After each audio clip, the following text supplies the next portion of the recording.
community, and fellow people of Earth. Once again, it is your co-host, Arachnid Soul, intellectual, voracious, and passionate about some new AV cables that the man, the lad I'm about to introduce picked up this week.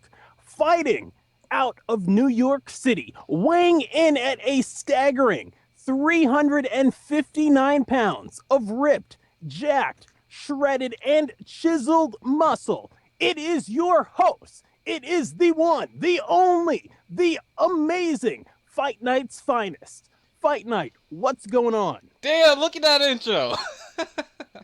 I don't know about 359 pounds of pure shredded muscle. I mean, if you want to subtract about 210 of that, then you got me right there. But what is going on, boxing fans and gamers? It's your boy, Fight Night's Finest, the silver commentator. It's been a week since I streamed, but I'm back now. We got those cables. The cat said it's time to get back to the videos. If you have not followed me on Twitter yet, please do so. It's in the bottom right hand corner of your screen.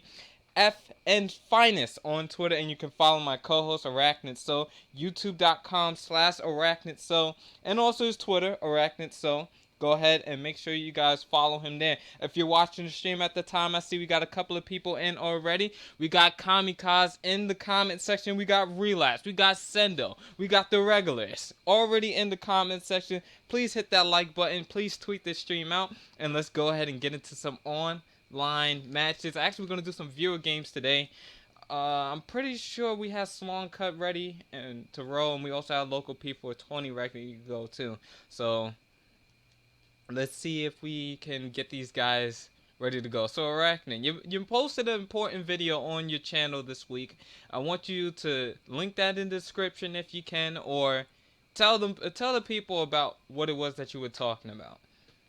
Well, and basically, and the conversation continues because I understand Kamikaze's in the chat room, even though I'm busy right now trying to tweet out the link, which you should all be doing. Tweet out this link right now. Even if you're not watching it live, tweet the link out on demand, hit that like button, leave a comment. But I'm glad you bring this up so early. This week, you know, and you know me off air, Fight Night, so you know that I'm basically the same guy on air as off air. But the thing is, off air, I do tend sometimes to get more passionate about issues and use quote unquote, adult language, bad words. Now, to me, there's two types of quote unquote bad words. You've got words like fuck and shit and, cocksucker and motherfucker and these types of things, which kind of generic, not really, it's kind of specific to whoever you're talking to, or just generic if you use it in a sentence, whatever. But you've got certain words that are meant to be racial slurs. We know about the N-word. We know that there's people that go around and they call gay people faggot. We know that there's people that make fun verbally of transgender people, or they're misogynists. And finally, I just got pissed off. I was watching a video on YouTube. It was actually from that new EA UFC game. And there's a guy playing it. He's doing commentary, and he says before he even starts playing it that he's not going to finish the commentary. And I'm saying, well, why is he not going to finish the commentary? He's saying he's going to do commentary for like 2 minutes and leave, but the video is going to keep going of this video game fight. And okay, so he does commentary, the video keeps going, and then I hear the idiot he's playing against on his headset, his Bluetooth or whatever, the guy he's playing against online. And yes, the guy's a spammer, but that really wasn't the problem. That might have been annoying to the guy whose video I was watching, or some of the people in the comment section. But the real problem was the guy's calling him a faggot. And I said to myself, really, he's got to be all that just because he's beating your ass on a video game and you're spamming anyway? And I thought, man, there's so many people out there who justify the use of that word fag, the use of that word faggot. They don't understand that people were literally burned at the stake, and they were called that. I mean, back in the day, you had people who would literally take gay people, burn them, and throw them on a pile of sticks and say that their value is the same as the sticks. And that's why the term faggot went from being stick to meaning gay person. Then they would start calling them flaming faggots because they'd light them on fire. And I'm thinking to myself, people don't understand how harmful that word is. People don't understand how many gay kids are out there, how many transgender kids are out there, how many kids out there are intersex or genderqueer or what have you, the LGBTQ community. And these kids grow up depressed, and these kids grow up committing suicide. And that's just one group of people that are being treated unequal. Then you've got women. Then you've got black people. How come every time a black person, we saw this on the live stream a couple of weeks ago, every time a black person kicks somebody's ass on a video game, somebody's got to send them a message calling them the N-word, or they've got to hear it over the headset? How come a woman can't get on, a PlayStation or Xbox without, these assholes, these perverts, these misogynists, these sexists, and basically this whole video, which I've summed up some of it, but I'm a lot more passionate in the video. I was a lot more pissed off at the time. I'm still more pissed off, but I've come down a little bit so I can verbalize a little bit better without the adult language. That's basically what I'm talking about. The inequality, which is something people talk about from time to time, but people don't bring up the complacency of other people watching. Sometimes silence is misjudged, and people think your silence is your way to agree with them. People need to stand up. People need to stop doing this shit. And the people on the sidelines need to stand up and start saying something. So basically, that was what my video was about. Well, there you have the official word from Arachnid. So we all need to come together and make sure that people aren't insulting one another's with offensive language regardless to race, gender, sex, or preference. That's just a quick message I wanted to make sure that everybody got and that everybody understood. Very, very, very good video. The link is in the description if you would like to go watch that after this stream. So, we're about to go ahead and get in this match with Slon Cut. Leave you guys' thoughts in the comment section on what you think about this topic until we get into this match, as we continue to wait for Slon Cut to get into this matchup. All right. I'm actually tweeting this stream out right now. There we go. All right, so he's in here. What do you guys want to see in the stream? Custom boxers or licensed boxers? Licensed boxers being like the Pernell Whitakers, the Zab Judas, other fighters. Oh, Tommy Hearns. That would be good. Or we could go like custom fighters that we have already made. I'm trying to wait for you guys' word in there before we go ahead and pick anybody. So somebody do it quick. Now, I mean, didn't you have, I remember a couple of nights ago, or maybe it was afternoon, I don't know. Anyway, you felt like going on there and playing some Fight Night Champion. We know how it is with you. You want to play some Fight Night Champion, you want to play some League of Legends. You always have this dream experience and vision, and then you get on there and you're either teamed up with people who aren't playing well with you on League, or you go on Fight Night and the guy is just horrible. But you had some problems the other night with Thomas Hitman Hearns, didn't you? Well, yeah, the guy was just going out there doing what most Thomas Hearns fighters do. They ninja pick, and then they don't fight fair. It's just how it goes. Yeah, I mean, there are certain fighters on the game. For anyone who doesn't know what ninja picking is, because the term's used a lot, there are certain fighters on the game that are just one direction, one click away from other fighters. Right? So what happens is you go on the game, you ready up, you've picked your fighter, you've shown the world, hey, I'm picking this guy, right? It looks like the guy you're going against is going to pick a guy who's equally matched or maybe slightly above you, a little bit below you or whatever. And then at the last second, he unreadies, or doesn't unready all the time. Sometimes he's not ready yet, but he hits the directional pad, picks a much better fighter, and then engages in the fight. And you're sitting there like, I said it to Fight Night before. It's almost like, you go out with that girl, you think it's great. It's that wedding night, and then you find out that she's bald and she takes that wig off. And it's like, oh, okay. Well, it's still, it's still technically a girl, but, I thought, it was going to be a girl with hair or whatever. But it's that same type situation. It's like, quit it with the ninja picking. Those fighters are in the game. Just be upfront about it. Yeah, so right now, I want to say what's up to Sendo.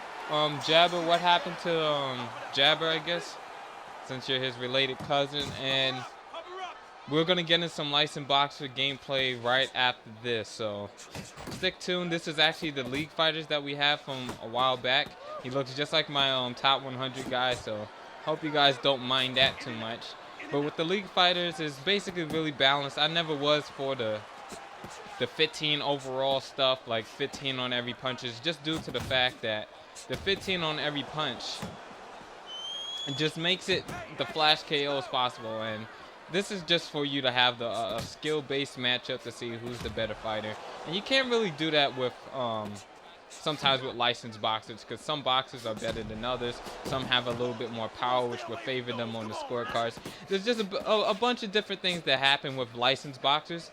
But I guess you can pick somebody based on your preference. So that's the matchup that you guys are seeing right now in the ring. Hit the comment section for me, Arachnid. Tell me what's going on. Yeah, well, I mean, first of all, we've got Relapse, we've got Kamikaze, Jabbar's in the chat, Sendo's in the chat, as always. Sendo's, you know, we talk about this off air, one of our favorite subscribers, both you and me, because he watches everything, he comments on everything, always positive, always there. Even, you know, you could upload some video footage of Town of Salem, he's going to comment. I could upload some video footage from an old Super Nintendo game, he's going to comment. So, you know, special thank you to Sendo for being so active and so consistent. And also, the girl, Blood Cats, is in the chat room. I was just recording some 7 Days to Die with her earlier. YouTube.com/bloodcats with the Z, or check her out on Twitter at bloodcats with the Z instead of an S at the end of cats. But yeah, I mean, oh, and also I see that we've got people in the comment section talking about some of the ninja picking. Kamikaze talking about somebody actually ninja picked Sugar Ray the other day, Sugar Ray Robinson.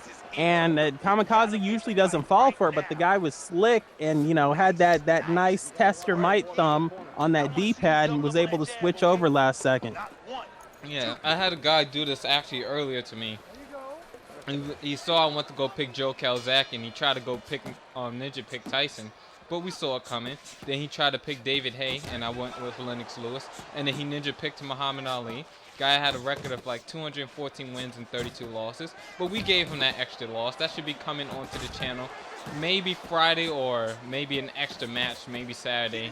It's one of those matchups it's going to be hard to call just due to the fact of how he's playing the game. But yeah. It was a rather strange matchup. I think out of all the spammers that I fought, he was a very... And I know it's hard to say this with somebody who's so basic at the game, just pressing triangle, and then, you know, if triangle gets worn out, then we just switch to southpaw and we press that button. But the thing that I've noticed about him was that he leaned, like he was just very, very awkward with the way that he was doing it. So it was kind of hard to catch a rhythm. It was hard to catch what it was that he was doing and how to go ahead and turn the tables around. Also, tomorrow, guys, we're going to have a great addition to the OWC series, where we're going to be fighting another spammer. This guy is 45-0, and the question is, will we be able to give him his first loss? Now, with the exciting thing about that video tomorrow that I want you guys to go ahead and watch is the fact that I'm going to lay out a blueprint for how to beat these 1-2 spammers, but the guys who throw the 1 and then the power straight afterwards. So it'll be like this, 1 and then the straight right hand right down the middle, but they do it a lot faster than me, of course. So yeah, go ahead and look out for that tomorrow. And what else is going on in the comment section, Arachnid? All right, so we've got Kamikaze continuing talking about the guy who picked Sugar Ray. Kamikaze said that night he went ahead, he picked Jake LaMotta, and it's a good thing that Jake LaMotta has the chin that he has, because the guy was spamming. He was, you know, a sidestep uppercutter and throwing straights like crazy. I guess Kamikaze was able to still defeat him. We have Los Guerrero. You remember from that live stream that we did a couple of weeks ago on this channel, the boy Loco P420, Los Guerrero. We've got him. Hakeem's in the chat room again. We got all kinds of action. We have Kiara Rivera, who I'm not familiar with, asking again what ninja picking is. Loco's taking care of that in the comment section. Yeah, it's pretty much when you pick a fighter, like I said before, and you think somebody's going to pick a fighter that they're hovering over, you pick a fighter, and then your opponent at the last second, hits that D-pad, hits that analog stick, is quick like a ninja, picks another fighter who's, way over the head of your fighter, and then you got to go into that match. It's a completely different match than you thought you were doing. Yeah, you come in with that disadvantage. Hakeem, what's up, man? Welcome to the stream. That's sad to hear that Jabber passed away, man. I guess I'll call you later and I'll figure out all the details about what happened in that car accident. But I'll call you on Skype later and we can talk about that after the show. I'm sorry to hear that, and Jabber was one of my favorite subscribers, so yeah, sad to hear that he passed away. For whatever reason, I completely missed that in the chat room, so man, if that happened, I'd feel really bad for the friends and families of Jabbar, and Yeah, we'll give him a special tribute sometime on the stream. People just go straight for Tyson in the heavyweight division. Yeah, they do. I don't know what it is about Tyson that everybody just wants to use one person. Like, don't get me wrong, I like Mike Tyson in real life too. Great boxing promoter, great person. His book, The Undisputed Truth, is actually a really good one. I advise anybody who hasn't read that story of Mike Tyson to go ahead and do so. And he really dives in depth with a lot of the details. John, welcome to the stream, man. What's up? And, I'm glad to see that everybody's interacting with each other in the comments. It's kind of a little hard to concentrate now, considering what happened to Jabber. So, yeah. Well, you know what I'm going to do? Later on, we heard Jabbar passed away. Later on, I'm going to go out. You know how it is. You pour some out for the homie. I'm going to pour out some of that almond milk chai latte. Just to say goodbye to a really cool guy who came into the comment section. I see John Farrell is in the comment section, like you said before. Welcome to the chat room, John, everybody else. I see there's 8 people watching. If you haven't hit that like button yet, go ahead, hit the like button. Also, if you have not tweeted the stream out on Twitter, go ahead and do that. We want to get as many people in here as possible. Stay active in the comment section. Arachnid Soul here, co-hosting youtube.com/Arachnid Soul. Go check out your boy. Go check out your boy with the 7 Days to Die videos. Go check out your boy with the Thursday Night Throwdown Wrestling videos. But right now, we've got some boxing action on tap. We're looking to see if James Lights Out Tony can come out on top here tonight in the live stream. I see there's 9 of you guys in the chat. If you're watching and you haven't hit the like button, please do so. It helps me out a ton. Helps the stream get noticed, and when it plays back, it helps a lot of new people to come and watch the stream. So when they see that many likes on the video, it encourages them to watch the whole thing through. And that gives us more people to interact with in the chat whenever we're streaming live. So please hit the like button if you haven't done so already. So I'm at 72% stamina already. It's a bit of something hard to adjust to, considering the fact that I haven't done this in so long. But we're down on the scorecards, 3 rounds to zip, and we definitely need to pay attention a lot more in this matchup. So that's what Arachnid's here for. I mean, he's not really useful for a lot of stuff, but when he is here, he's able to take a bit of the pressure off of me so I can go ahead and focus on the matchups and win for you guys. I mean, I already got a bad back. We're only, 19 minutes into this stream? My back's already hurting me from having to carry this thing. It's like we're sitting here playing League of Legends. I've always got to carry Fight Night's Finest. It's like we're sitting here, playing Call of Duty Black Ops with the zombies or whatever that game is. I've always got to carry Fight Night's Finest. Even though I don't actually play that game and never have, I've got to be there on Skype, trying to screen share. He's got the camera open with the pointed at the screen so I can coach him, because he gets nervous. He doesn't really know what to do. He doesn't understand how to tactically reload a gun, so he's running around every time a zombie pops out. He's got to hit that button. Reload. Legends, there's zombies? No, I'm talking about when you play Call of Duty. Oh, okay. I got to coach you on. I got to coach you on League of Legends too. But I mean, Town of Salem, I got to help him out because he makes bad decisions. Half the time he's on there lying anyway. Well, we all know Arachnid is the biggest liar when it comes to Town of Salem, so Don't even trust a word he says in the stream from now on. You just never know. Sometimes I have to go ahead and double check the chat just to make sure that he's reading the right comment with the amount of lies that this man be telling. But look at that 5-punch combination right there that lands on Sloan Cut. I have to say, somebody please teach this man some defense, even though we're losing the fight. So we'll see how this one goes, man. I'm not sure how this is going to end up falling out. So but I'm going to try my best, guys. I'm so happy. I've got Sendo in the comment section asking me, you know, personal fitness questions. Yes, in real life, I am a personal trainer. I don't just play video games. And he's saying, Sendo is in the comment section. He's thinking back to like a month ago, something I said. And he's saying, hey, Arachnid, I weigh 120 pounds. So were you serious when you said I should consume 1 gram of protein per pound of body weight a day? Okay, so to clear up what I was saying, this is not a necessary thing. You do not need to consume 1 gram of protein per pound of body weight a day. I was talking about people trying to add lean muscle, people who are going to the gym, who are working out, who want to maybe bulk up a little bit. I hate that term, by the way, bulk up. It's all lean muscle. You can't add any other type of muscle. You can add fat and garbage weight with it, but muscle is going to be lean. In any case, if you are going to add lean muscle, what a lot of people do is they consume 1.5 grams of protein per pound of body weight a day, or 1.2 pounds of protein per pound of body weight a day.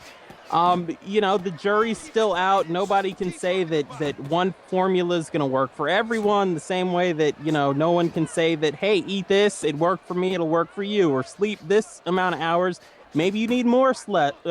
Maybe you can get by on less. So it's not all cut and dry. But I would say at least 1.2 grams of protein per pound of body weight every day if you are working out, trying to add that lean mass. And the mistake people make is they go to the gym, and that's their schedule on days that they work out. They don't realize that when you're going to add that lean mass, it's when you're recovering. It's when you're not working out. You don't add muscle when you're at the gym. You add muscle when you're asleep. You add muscle when you're eating. You add muscle when you're recovering.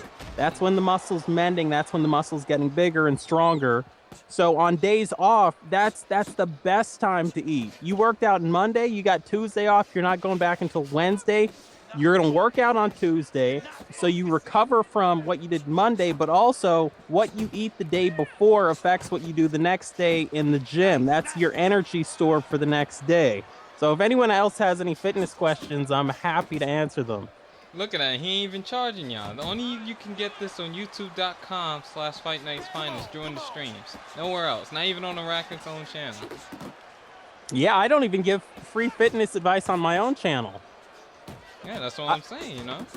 The funniest thing to me is if I'm at the gym with a client, you know, we're working out, and somebody will come over and like ask me to do some stuff for them for free. They've got, you know, they see I know what I'm doing. I'm like, you don't understand. She's paying me. Like, I'm not an asshole about it, but not only is she paying me, but like I'm kind of on her time right now. Like, she's got this hour. I can't go over there with you for 5 minutes because she already, you know. Gotta fix your sleep schedule, Keenan. Well, the best way to do that is if you have a bad sleeping schedule already, because I know this tends to happen to me a lot. Like last night I tried to go to sleep and I was just in and out of sleep the whole night. I'm still like, I'm not tired, but it's like my sleep schedule's off. So the best thing to do when it comes to that is to stay up past the point that you wouldn't normally stay up. Just stay up, find something to do, keep doing stuff, and then go to sleep at the desired time that you want to go to sleep at. And then the next time that you wake up, it will be at the time that you most likely would want to wake up for. And this way your sleep schedule will then go that direction. You might be a little more tired when you wake up, but if you start training yourself to go to sleep, then you won't have that problem where you were sleeping from before. Right. Bare Knuckles next. I mean, if somebody invites, hey, I could do it. I don't own the Bare Knuckles mode, so. Well, I mean, we know why you couldn't sleep last night. You know, the Emmys were on. I can't sit through it. I didn't watch any of it. I just kind of heard some of the results, but the Emmys were on. Well, the Emmy Awards. They stopped that like 10 years ago. No, man. It's a form of torture on the American people that the American people don't realize is going on. It's a 9-hour award show. There's no performances. People get up, they give 6.5-hour speeches. Half the categories you don't care about. I would say, look, Let me help some people out right now. I'm gonna make some people rich. I can't stand Donald Trump, but I'm gonna make him even more rich right now if he listens to me. When you have these award shows or these pageants, there's only so much shit people care about. Okay, when you tune into Miss America, if I'm running Miss America, and we all know there's 50 states, there's not going to be 50 girls. When we tune in, we've narrowed it down to the top 10 girls, and guess what? The whole pageant lasts 45 minutes. Right. We got some judges. Listen, man. Before we go on the air, we need to know who's got talent, because if you don't have talent, you're just disqualified from the talent competition. That's the end of the story. As far as the bikini sessions go, I know people want to see like good-looking girls in the bikinis. Some girls don't want to wear them. That's great. We'll cut down on time. There's 10 girls, maybe only 4 are going to go out in the bikini. We start the pageant and we're out of the pageant. It took 16 minutes. We didn't even have a commercial break. Now let's talk about the Emmys. Nobody wants to hear Betty White get up there for 9 hours. We can deal with 8.5 hours of Betty White. And yes, she's extremely sexy. She's that 90-year-old. She's that 90-year-old eye candy. It goes without saying, even though I said it anyway. But with that said, it's too long. But the reason you stayed up last night was because we had that award for Best Actor in a Dramatic Series. And it went, rightfully so, to Bryan Cranston. I mean, Breaking Bad is still winning Emmys, but that also meant that another guy nominated, Kevin Spacey, did not win. And I said, Fight Night's not going to be able to sleep tonight. Wow, that's messed up. But let's hit the chat for a second. Yeah, we can definitely talk about Jabba tomorrow, man, if you can't do it tonight. And I will dedicate the next stream to him. That's definitely a possibility. Maybe have Arachnid come up with a few graphics. I want to learn Demon Rage. Who can help? I have so much dark. I don't even know what that is, Loco. I can't help you out. I just pulled an all-nighter, then slept the next day. Yeah, I mean, when it comes to these all-nighters, you guys got to be careful with that. I know I'm about to start college on the 4th, so it's imperative that you get your sleep so you can be focused. Like, I know a lot of people is like, oh, okay, I can just pull an all-nighter and it's whatever. But I've done that already trying to finish high school, and it's not a good idea. You don't go in there, you don't retain a lot of stuff. And, sometimes there's things that you want to do, but you're going to have to sacrifice that in order for you to learn what it is that you need to learn. What other comments are there, Arachnid? Pick up where I left off. All right, well, we got another fitness question, and this one's from Hakeem Moisha, and he's saying, hey, Arachnid, I'm a freshman in high school. I'm 5'7". I'm 142 pounds. I have a muscular body because of boxing in real life. Do you think I should start even more weight training at this age or what? The answer is absolutely. I don't even know what age he is, but he's a freshman in high school. I'm going to say about 14 years old. Okay, now there's this misconception. Oh, no! Damn it! Oh, we're going down. Well, that's the first knockdown of the fight. I don't know where that stun came from, but yeah. Yeah, okay, man. Kevin Spacey wants you to focus. We all know that you're bummed out about that, but if you can just focus on the match. I'm trying.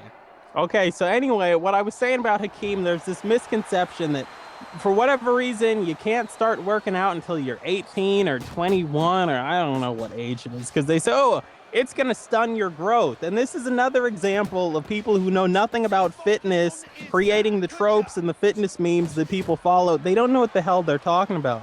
Now, I'm not saying you're going to go out and be a power lifter at 14 years of age, but yeah, I mean, I would think, yeah, it's good for you to start lifting weights. There's absolutely nothing wrong with it. I mean, I can't really tell you how to do it responsibly because I'm just talking to you here. But at 14 years of age, you can actually look things up. There's light things. I will say this, though, and this is just my general advice for anybody. Everybody wants to bench press. It's all about how much can you bench press. That puts a lot of strain on your shoulder joints, especially if you start at 14. So I'm not telling you to go out there and bench press, but there's other things you can do. If you want to add even more thickness, the deadlift, if you look that up, that's one of the best exercises you can do. It works on more muscles at a time than just about anything. At the same time, I will tell you, make sure your form is on point. Make sure your chin's up. Make sure you're looking in the mirror. You might want to look up a term thoracic extension, which means that you've got, the right angle in your spine. Your spine is rigid. You're lifting with your legs and not your back. With the deadlift, it only takes one incorrect rep to really screw you up. Go light with that. This is the most generic information I can personally give you because, like I said, it's all specific stuff based on a client, their history, their medical history, what their goals are. So, yeah, but in the short term, there's actually, yes, you can start lifting now. It's perfectly fine. And also perfectly fine for anybody out there who's female because they really think that they should not lift because they're going to bulk up. You have 1/10 the testosterone of a man. If you're a woman out there, you want to lift, please lift. You won't bulk up. You'll reduce your chances later in life of osteoporosis. You'll reduce your chances later in life of heart disease. Okay, Arachne, we get it, man. Damn. All right. Well, I mean, I'm trying to give them a full answer. I know it's a full answer, but God. Where else are they going to go to get free advice? Arachne, chill. It's that Arachnidpedia. Yeah, it's a bit much. just a little too much. No, I think there's a lot of people that benefited from that. No, I didn't say he didn't, but you just keep going. We can't all just talk about how we're getting knocked out in the boxing ring all the time, Fight Night. Well, I'm losing one match. Like, jeez, I don't even know how he's really winning these rounds. Actually, I'm kind of confused. What are you guys seeing in the comments? Like, do you guys think the scorecard is justified or, like, yeah, he scored a knockdown, but I feel like I'm losing a lot of rounds I shouldn't. Or maybe I'm just not doing as good as I'm thinking. I don't know. You guys have been watching the stream. You guys are the judge and jury. Let me know what you think. Well, I mean, you were the one saying that he got that, and I wasn't actually watching at the time. I was looking away, but you said that you had that issue where he stunned you. Well, he knocked me down in one round, but I thought I've been boxing pretty well. I don't know if it's the strength difference or what it is. I don't know, it's something, but he's winning this fight and he's doing a pretty damn good job of it. Apparently. Oh, okay. Felt like I've hit him quite a bit. Yeah. Oh, hell no. I'm unsubbing immediately. All right, so you've got... Okay, Kami. We got some interesting questions here. Keenan saying, Arachnid, I'm 165 plus centimeters. How long am I in feet? I guess 165 centimeters plus would mean that you're between, I guess that's between 5'4". Yeah, slightly over 5'4". I don't know why he's asking me that, but okay, maybe he's not from a country that uses the imperial system. Maybe like most advanced countries, he's from a country that uses the metric system. And so you're about, I think, an inch taller than Pamela Anderson. I don't know if that helps. Huh? But I'm like so lost because I had to answer the question. No, I was once talking to a girl online years ago, and she was telling me online dating, huh, Arachne? Oh yeah, well, you know, back in the day, that AOL dial-up chat. But she was telling me how tall she was, and she was from some other country, and she's like, she didn't know the feet and inches, but she said, I'm exactly as tall as Pamela Anderson, as if I just have that information on the top of my head. Right? Like I don't even know who that is, to be honest. She was, she was like on Baywatch. She was in Playboy. Pamela Anderson. No? Okay. No, not. Wow. Well, I don't really care about that kind of stuff, to be honest. If anybody knows Pamela Anderson, please I'm gonna get pummeled in the chat. I already can see it. Like, Fight Night, you don't know who Pamela Anderson is? Well, she was, but if anyone knows her, please tell her not to listen to tonight's live stream. I know she's a fan, and she's gonna be offended. Oh boy. She was a fan. She should have been hit me up. Just saying. Okay. Well, yeah, I see that she's not she. Yes, we're only talking about Pamela Anderson here tonight. No, I see that Keenan is saying in the chat room that he's from Belgium, so we've got people from all over the world watching here tonight. Yeah, somebody added me today that was from Australia. I thought that was really cool. What are they saying about the match though? Because I still don't see how I'm losing this fight. Well, they're so concerned with talking about Betty White that they're not really talking about that. Okay, Let me hit and I saw Kami talking about he's gonna unsubscribe because, you know, Breaking Bad owns House of Cards. I don't know if you ever seen House of Cards, but House of Cards is where it's at. Right, Arachne? I gotta tell you, as a guy who's seen every episode of Breaking Bad and House of Cards, I can't make a judgment. They're both like two of the best shows you'll ever see. If you've seen one, go watch the other one. Fight Night's the last person on earth who's never watched Breaking Bad. But to me, it's like, okay, House of Cards will be on next year. Breaking Bad is finished, so I think Spacey can get it next year, and I'm But not he gonna should have spoil. got it this year. It's like Yeah, they're only doing that because Breaking Bad is more popular. That's what I think it is. Most people, you can ask them what House of Cards is. Some people won't be able to give you an answer, or other people say, you know, it's really good. Then you got those people who just aren't into the whole political side of things, so they don't understand the show. yeah. Breaking Bad, I guess, is something more, even though I've never watched it, but I'm assuming it's something more that people can relate to. Uh, to I think the way that Breaking Bad's written, people can relate to more, but it is a show about like advanced chemistry and a lot of stuff people probably haven't, making meth and stuff like that. Well, like I But said, it's yeah. something they can relate to. Everybody's falling asleep during chemistry class. Oh, I thought you were gonna say everybody's done meth. No, I haven't done that. Oh, okay. Well, anyway, you got Blood Cats in the chat room asking me, didn't Pamela Anderson die? No, Pamela Anderson's alive. People think she died, but she's alive, much like Bill Nye the Science Guy or Pee Wee Herman. Uh, somebody in the chat room is gonna say, much like Tupac or John Lennon. Yeah, okay, or Andy Kaufman. But in any case, no, I just saw she posted something the other day because, there's that ALS Ice Bucket Challenge. Someone challenged Pamela Anderson, and Pamela Anderson was like the first high profile person to say she's not going to do it. I'm sure she sent the money, but she's not going to do the ice bucket thing because she's a big PETA person. She supports animal rights, and the ALS people, I guess they test all of their weird shit that they want to use on humans. They test it on animals. So because of that, she's like, actually, there's other people researching this who aren't testing on animals, so I'm not going to support this organization. I'm not doing the ice bucket challenge, but she's very much alive. Okay. Well, there's another fun fact from the Arachnidpedia that you guys needed to know. Yeah, I mean, Kamikaze's saying he's never watched House of Cards, but it's got to be an awesome show to top Breaking Bad. It really is an awesome show, but there's so many people who they're like, they see the picture, they're like, what is this? The guy in a suit? I'm not gonna watch this. Like, the font looks all formal, and then you're gonna start watching it. It's just shots of like Washington, the highway, the monuments. I could see it turning a lot of people off, but if you stay with it, you're like, oh, Exactly. It's like I don't watch TV that much anymore, but when I do, and it's not sports, even though that's a Netflix series, it's like I only watch that, Suits, and that's about it. I don't really watch any. Oh, and Law and Order. That's about it. I don't watch anything else. So if I'm telling you a show is good, and hell, I've given you the Fight Night's Finest seal of approval on a lot of things, and you guys check it out and see. It's like, man, this is amazing. Look how Arachnid Soul got introduced. I'm telling you, I'm never wrong.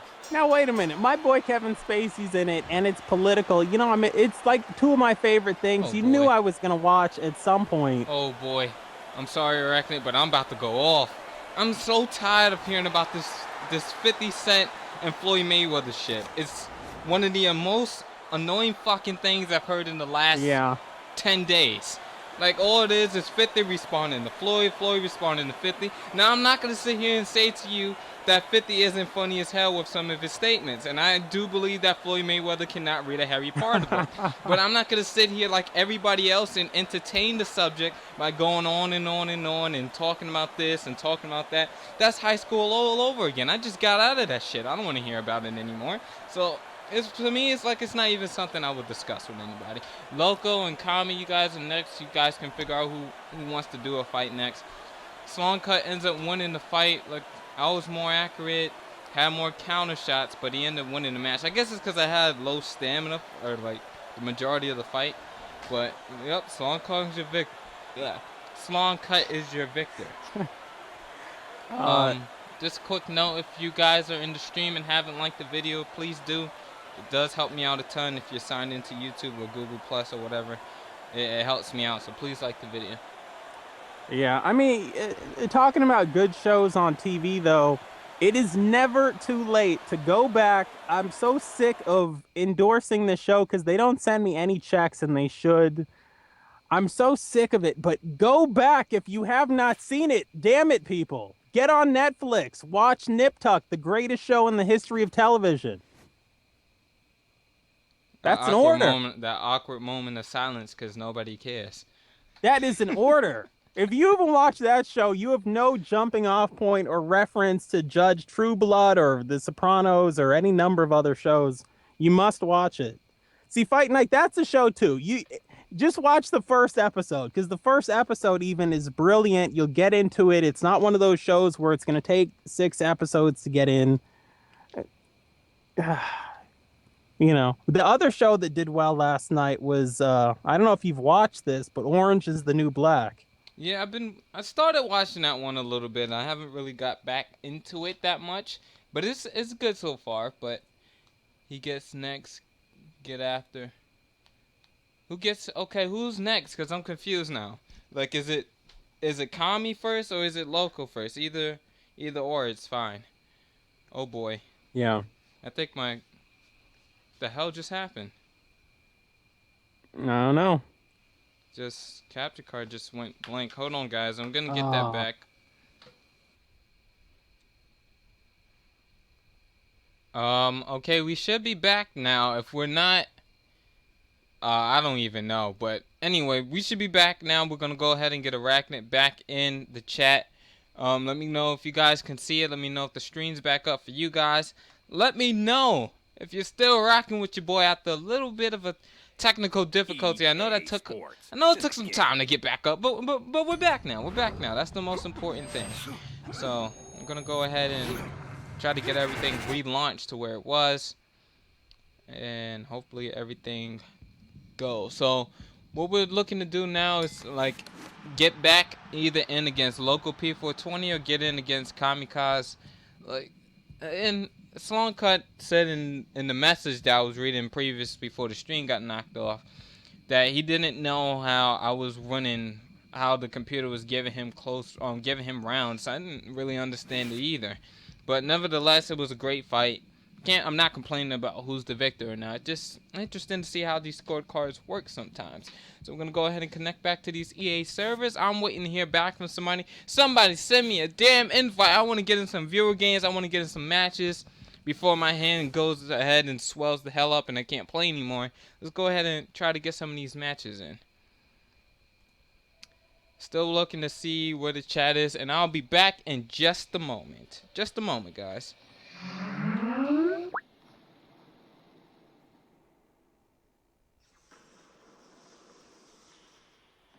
Okay, we've returned. I'm back. Everything's good. Just need to check something real quick. There's always somebody calling this house, I swear. Always somebody want to talk to your boy. I mean, I'm popular, but I didn't know I was that goddamn popular.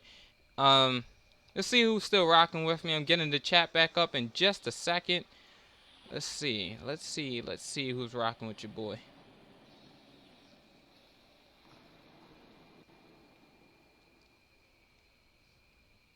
Yeah, just a wee bit of a technical difficulty. We're still getting everything back up, so bear with me, guys. Bear with me.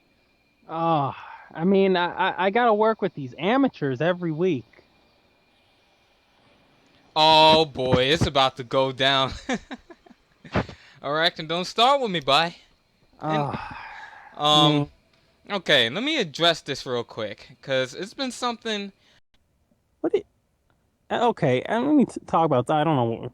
They're into some kinky stuff over it. God. Anyway, so we're waiting for Fight Night to get back. We're gonna stream some more boxing. There were some technical issues, as you know. Fight Night's Finest. If you follow him on Twitter, posted a picture, I don't know, maybe 2 days ago of his cat and the new AV cables that he just got to stream with. The cat was already eyeballing the cords. You know how these cats are, especially his cat. The cat's quiet in the other room all day, and then the second Fight Night goes to stream, the cat likes to come in, sneak behind that TV, start chewing on the cords, kick the cables out. Blood Cat's still in the chat room. You know, she has a couple of cats of her own. They're the same way. The difference is they don't kick the cables out. What her cats do is they like to start meowing. They like to start making noise, scratching at the door, which is why when you listen to Blood Cat's videos, you always hear that squeaky little, that haunted mansion door opening up. Let's see what's going on in the chat room section. Dave the Ripped One, the Phantom, in the chat room. We also have a guy named Nick in the chat room. I haven't seen Dave in a while. I'm waiting for Dave to get that new computer rig, get on some 7 Days to Die with me. Yeah, I don't know, Reeves. I'm not sure about Fight Night's Finest on Twitter, but if you guys are interested in following Fight Night's Finest on Twitter, you see it there in the lower right-hand corner of the screen at FN Finest. Follow him on Twitter. Follow me on Twitter at Arachnid Soul.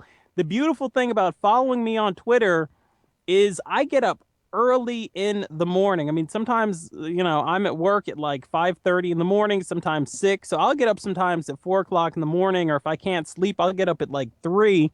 And that's when I'm most active on Twitter. And that's when I say some stuff that, will make you think.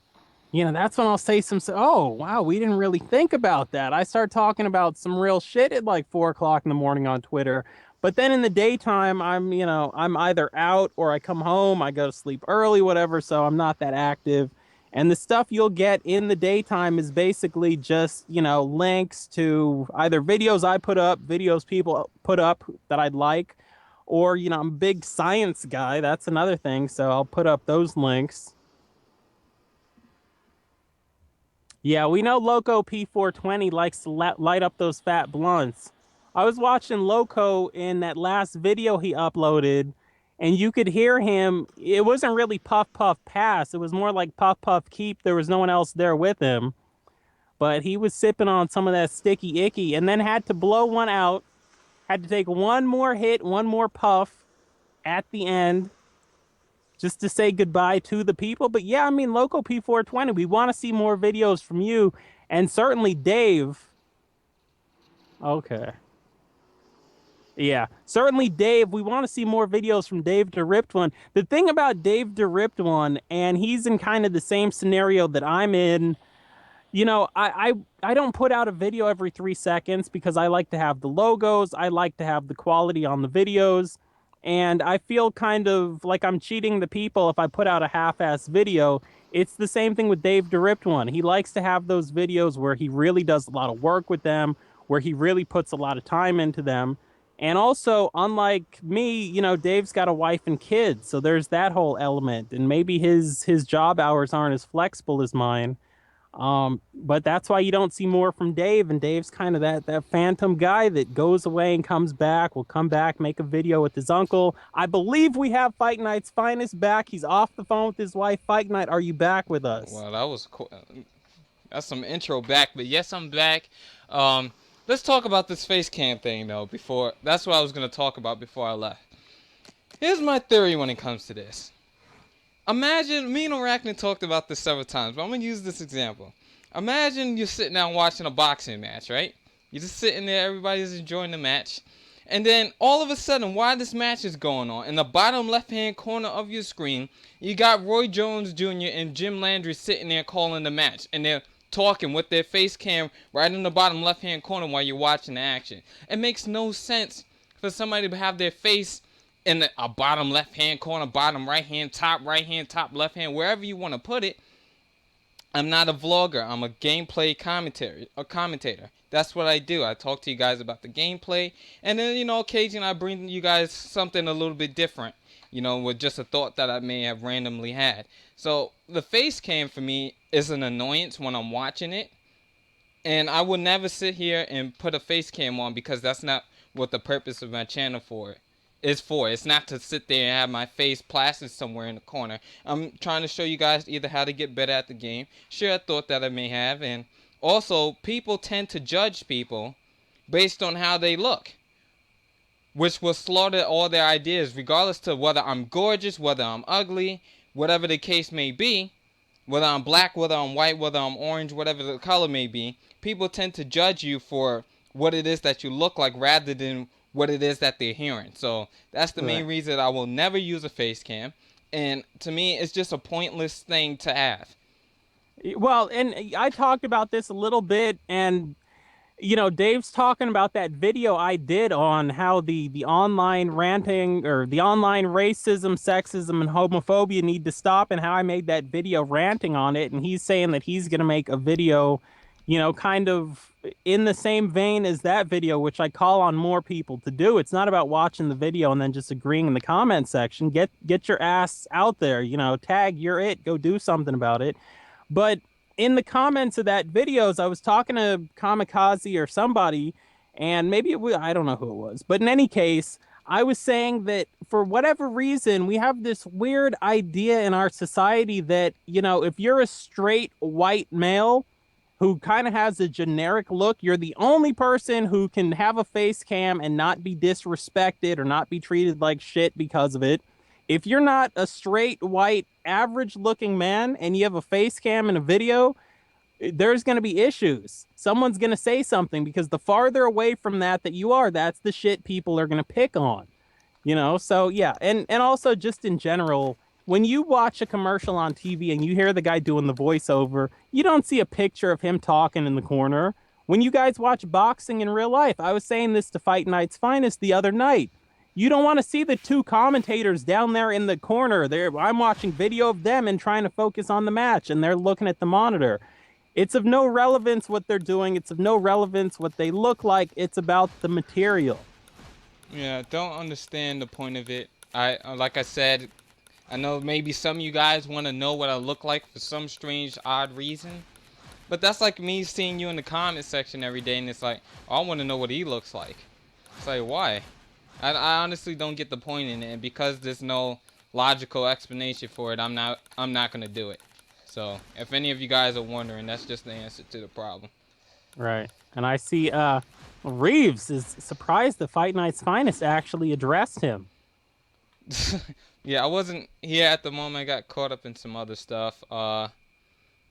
Reeves, plus, fuck that haters, man. This is my first time watching you, man, and you're doing a good job. Keep it up. By the way, my name is Sohel. Okay, Sohel, welcome to the stream. Tell your mom about it. Tell my mom about what? People are pathetic, man. They find things to talk shit about other people to feel better about themselves. Stream froze again. It froze. Did it freeze on your end, Arachnid? Yeah, well, I wasn't looking at it just now, but yeah, now I'm looking at it. It is frozen unless I don't have it playing. And yeah, I have no idea. I didn't have it playing. I had it paused. So should be working fine. If it is frozen, let's hear from some other people. Maybe because it might just be his computer. So let's hear from other people and see what's going on. Is it frozen for you? No, it's not frozen for me. But, I've got that good process. I don't have that, that really good processor. I don't have that one. But, aside from that, I got a pretty decent processor, so. Fuck that. You see my outro, I really don't give a fuck. In the end of my videos, I always scream out two-piece, bitch. Yeah, that's true, Loco. I always see that from you. But for me, it's like, I don't see the point in it. I honestly don't. So for me, it's something I hate watching, and I'm not going to produce something on my channel that I hate watching. So if it's something that I want to do, and it's something that one thing is that I see a lot of people do it, and to me, it's just a complete annoyance. I'd rather your face not be there. And I think a lot of times people are getting away from, being original and doing what it is that they normally intended, and then falling into the hype with that they see everybody else doing with these cookie cutter COD commentators out there with their little face cams exciting 11-year-old children in the bottom of the right-hand corner of their screen. It's a waste of time. It's gonna take longer to process and make videos, and it's just honestly it's retarded. How I look sitting there doing a live commentary with a face cam in the corner. It's just weird to me. I would never sit there and do that. Well, I always think the reason people do it is because, the technology's there. We gotta, why not take advantage of it? But I think the other thing is, and we talked about this a couple of weeks ago when we were talking about how Twitch is cutting down on people using copywritten music, and how now maybe you don't have that awesome beat in the background everybody knows. Now maybe you've actually got to have some talent. I think it's another one of those things. It's a crutch. It helps people out who might be lacking a little bit. When we talk about, I'm going to use this analogy, and I'm going to make it a boxing analogy, even though I'm a big wrestling guy. For me, I've always said this about wrestling. The wrestlers that that impressed me the most are the ones that if you stuck them in just black gear, put some black boots on them, black knee pads, some black trunks, or some black pants, didn't come out to the amazing entrance music with that Pavlovian crowd pop and what have you, and they came out and still destroyed, and they were still great, and the people still believed in them. To me, that's the best wrestler. And I put guys like Dean Malenko or Kenta Kobashi. There's so many people. Same thing with boxing. It shouldn't be about the hype machine. I say this as a guy whose favorite boxer is the Golden Boy Oscar De La Hoya. So it sounds like I'm being a little bit hypocritical because No, I didn't take it the wrong way, Keaton. Sorry to cut you off, Arachnid. I understand what you're saying, but it's like, to me, it's not what you said that offended me. I'm trying to express how I feel when I see it, and what's up to the Jack, the FC fan. Welcome to the stream, but it's not that I'm offended by what you said. I'm trying to express to you like the annoyance that I feel whenever I see a face cam. So for me, it's just a complete annoyance to see it. And especially, to me, like Arachnid said, it's that crush. There's a lot of female commentators out there who have no talent, but they got the boobs plastered up in the screen, so they're going to get those subs and those followers for it. If I want you guys here for my ideas and my ability to speak. I don't want you here and my ability to play the game also. I don't want you here because you think, that's a good-looking fella in the corner right there. It just doesn't make any sense to me. That's all I'm trying to say. Don't take it that I got offended by what it is that you said. It's just I don't want to. For me, it's not something I'm gonna do. Right. So, basically, like what I was pointing out was that the really good ones don't need the crutches, whether it's YouTube, Twitch, boxing, wrestling, whatever. Now, maybe they have that stuff to add a little sizzle to the steak, but it's not necessary. Also, I see that, that FC fan, that football club fan, that soccer. I hate using the word soccer now, but I know I need to use it because when I say football, people are going to think I'm talking about American-style football. But yes, Jack, the FC fan, the football club fan who I was talking to last time about my team, Newcastle, welcome back to the chat room. Everybody, please hit the thumbs up. Please share this stream on Twitter. Yeah. Please do so if you haven't done so already. Let's see who we're going with here. All right, that's 160. What is that? I don't know what those stats are looking like, so I'll just go with Tony because I'm not sure. But Dave, I want to get another fighting with you. I don't know. I'm challenging Dave to rip one after Kami and after local P420. I'm challenging him because he keeps disappearing on me. We don't want you disappearing, man. That silky smooth voice is enough for me. Oh boy. Kami, please. So I see that that Sohail is in the comment section. Sohail, you might want to make a name, like a Sohail name or whatever. But I guess asking me if I've ever played the EA Sports MMA game, and yes, I have played it extensively a couple of years ago. One of the best online communities and experiences ever, which is shocking because the game's made by EA. And I understand that all of the favorite things that we came to learn to love in that EA MMA game, and now that the EA UFC game's out, EA has said, you know what, we're getting rid of all that shit people like because we're EA. Yeah. There's been a chat between a guy who has a boxing petition, and it's like it's a petition to make sure that a new Fight Night game gets made. It needs 50,000 signatures, but it only has like 100 and change right now. I'm gonna do a video on that eventually when I get a chance to, but it's something I want you guys to sign in. It's something they made a valid point when they was having the discussion about EA. They talked about how, damn, this is lagging, but they talked about how EA doesn't do its bread and butter things. What the hell is wrong with you, cat?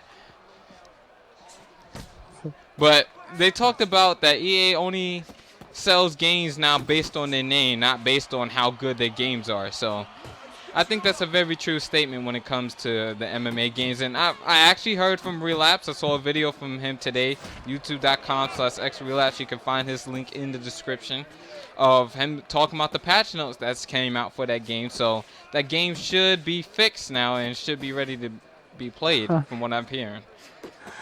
Man, they take their sweet time with some of these PC games when it comes to the patches, but yeah, PC Dave's saying, games. or PC on the Look console at him. games. Look at him. No, This because PC elitist over here. I was gonna say that if it was a PC game like Unturned or whatever, you got one 16-year-old kid made that game, patches the game 3 times a week. But I'll get to this in a second. But first of all, we see Dave DeRipped one. He's saying that his wife had gallbladder surgery and had some complications, and so yeah, basically he's just saying that's why he was, why he was away for a little while.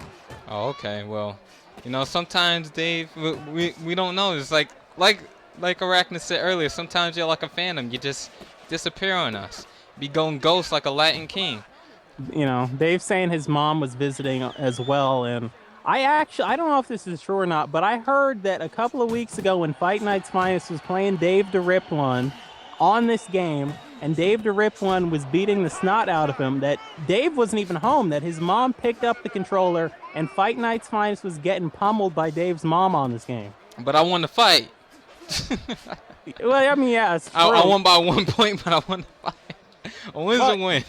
Well, yeah, I mean, you had that judge at that end, the 111, 117 judge, because you had your corner's hand in that judge's pocket. Well, always. You already know. We got to get the promotion team out there, get that money in his pocket, tap it a couple of times, let him know that it's there in between rounds. When he comes over to the corner to come check the fighters.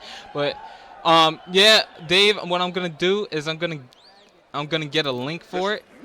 If Arachne can go on my Twitter, because I don't want to touch anything and mess the stream up, but if Arachne can go on my Twitter, he can possibly get that link for you guys in the chat. So, right. Going on there right now. Shit. See, you ruined Dave's secret now. He's not happy about it. Yeah. I mean, but that's another topic, and yes, EA does suck. EA is one of those companies that you feel if there was any serious competition there, which is why a lot of people are looking at 2K like, hey, 2K needs to do a counterpart game to every big game that EA does, because the difference is people don't hate 2K, and the reason people don't hate 2K is because they put out quality shit. They don't dick around with the people like EA does. EA's kind of that company. They feel like, hey, we're the biggest, video game umbrella company in the world. We can do whatever the hell we want. And a game will come out and have issues. They'll patch the game, but they only patch the game. Don't get it twisted. They only patch the game because people who bought the game are complaining. EA wants that PR to be out there that, hey, they patched the game. Even though the patch didn't actually fix any game, it just makes it worse. It's that Treyarch business plan, We know Call of Duty doesn't run smoothly, but we put out a patch addressing every other issue besides the one everybody wants addressed. So right now, Locos, he's putting in some work right now. I'm actually struggling quite a bit. He's been working on those hooks. That he Loco likes to bring that inside broiling style. So right now we're trying to work the outside and counter punch. And like I said, I have to give this video a promo again. Tomorrow there will be another Road to the Top 100 video. I'm doing a promotion. I'm giving you guys that blueprint to how to beat these 1-2 spammers and straight spammers, and possibly even sidestep uppercut spammers with the strategy that I'm gonna give you guys. If it's southpaw, just do the reverse of what I'm saying, but it's going to be a great video. It's a great blueprint, and I really would like you guys to check that out tomorrow. I heard a lot of companies have tried to compete with EA but gotten shut down by EA, kind of like the drug companies suppressing potential cures. Well, the reason for that is because what EA does is they go up there and they do what monopolies do. They buy up the licenses, and they make sure that the smaller companies can't get publicity for what it is that they're doing by overshadowing them and overpowering them with financially. So that's what it is with EA. On Fight Night, you got UFC Undisputed 2013 or 2010. I was wondering if you could stream that. I have never played a UFC game, so I don't have those games. And this guy right here with the game invites, plus. So I found this link on your Twitter, and I'm trying to post it in the chat, but obviously it's not going to let me post a web address. So I've just retweeted it. So anybody who wants to look up Arachnid Soul on Twitter at Arachnid Soul, it is the last thing I've retweeted. But yeah, who was that? I heard somebody making some good points about those drug companies. Yeah, that's Dave the Rip one. Yeah. Well, let me tell you something about those drug companies. They're in business for themselves. They're not about cures. They're all about, hey, how long can we string people along and create these drugs that people have to take the rest of their lives? Which is why, by the way, when you hear all of this bullshit about the dangers of marijuana and how bad this drug is that no one's ever overdosed from or ever died from, it's because when you talk about it, you're talking about something people are using to treat cancer. You're talking about something that is actually decreasing in many studies. Yes, they are preliminary, but even decreasing lung cancer. You're talking about little kids that have seizures, and this actually helps them out tremendously. You're talking about people with eating disorders who cannot bring themselves to eat, but if they eat a little weed or they inhale some from the vaporizer or whatever, it helps them. This is the real reason why today in a modern country, why there's still this stigma that's being put out by big pharma, a massive lobby, a massive institution that doesn't care about people's health. It's because they know it's too much competition. It's going to hurt their bottom line too much, and that's the truth about marijuana. Okay, there you got those live tips coming from Arachnid Soul. Once again, the personal trainer up there giving you advice you can't find nowhere else besides here. YouTube.com/FightNightsFinest. Right. Apparently, so Takami, the guy with the smooth, silky voice. But what's going on in chat, though, Arachnid? Okay. Oh, okay. I see that Sendo following me on his cell phone, I guess, on the Twitter app, just got that link, that petition link that I sent out. I might actually, even though I don't do boxing on my channel really, I might tweet that, or not tweet that, I might actually make a video. Because as a guy who sometimes does wrestling videos, I know what it's like to be in that desert where you can't get a wrestling game. I mean, the last good wrestling game that came out, the last playable wrestling game, the last wrestling game which was actually worth your money, came out in November of 2007. It was Fire Pro Wrestling Returns. And since that, all of the wrestling games have been complete shit. So I know what boxing fans are going through. Yeah, it's like that moment of withdrawal. Look how... Wow, now I feel some type of way. Dave is up there cheering on local P420. I thought Dave was my biggest supporter in the world, but now it's just me, Arachnid, and the rest of the chat. But since everybody wants to see local win, now I'm gonna have to try my best to make sure local does not win. I swear to God, with this cat, man, one more time. Yeah, okay, Melissa Etheridge, a really, I'm not a big fan of her, but I'm a fan of her personally and all the stuff she stands for. I'm not a huge fan of her music, even though she is good. But she was talking about how the weed helped her during the chemotherapy, and Kamikaze's bringing that up in the chat room. Well, see, everybody knows a lot more stuff than I do. This is the great thing about live stream. You learn stuff that you haven't learned before. Like a lot of these facts, I don't really associate myself anything weed, not because of what people advertise, but just because it's not something that I would normally get into.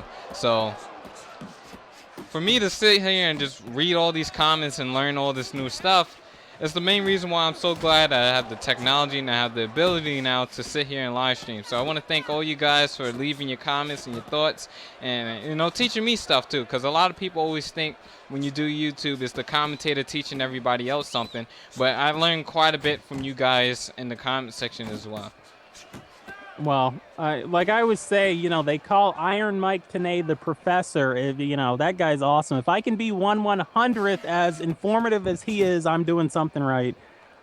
We see Matthew in the comment section, Matthew Vernal, and he's actually saying that he had to download Google Chrome just to comment on this stream with the little sad face. What browser were you using? Please tell me you didn't just stop using that Internet Explorer.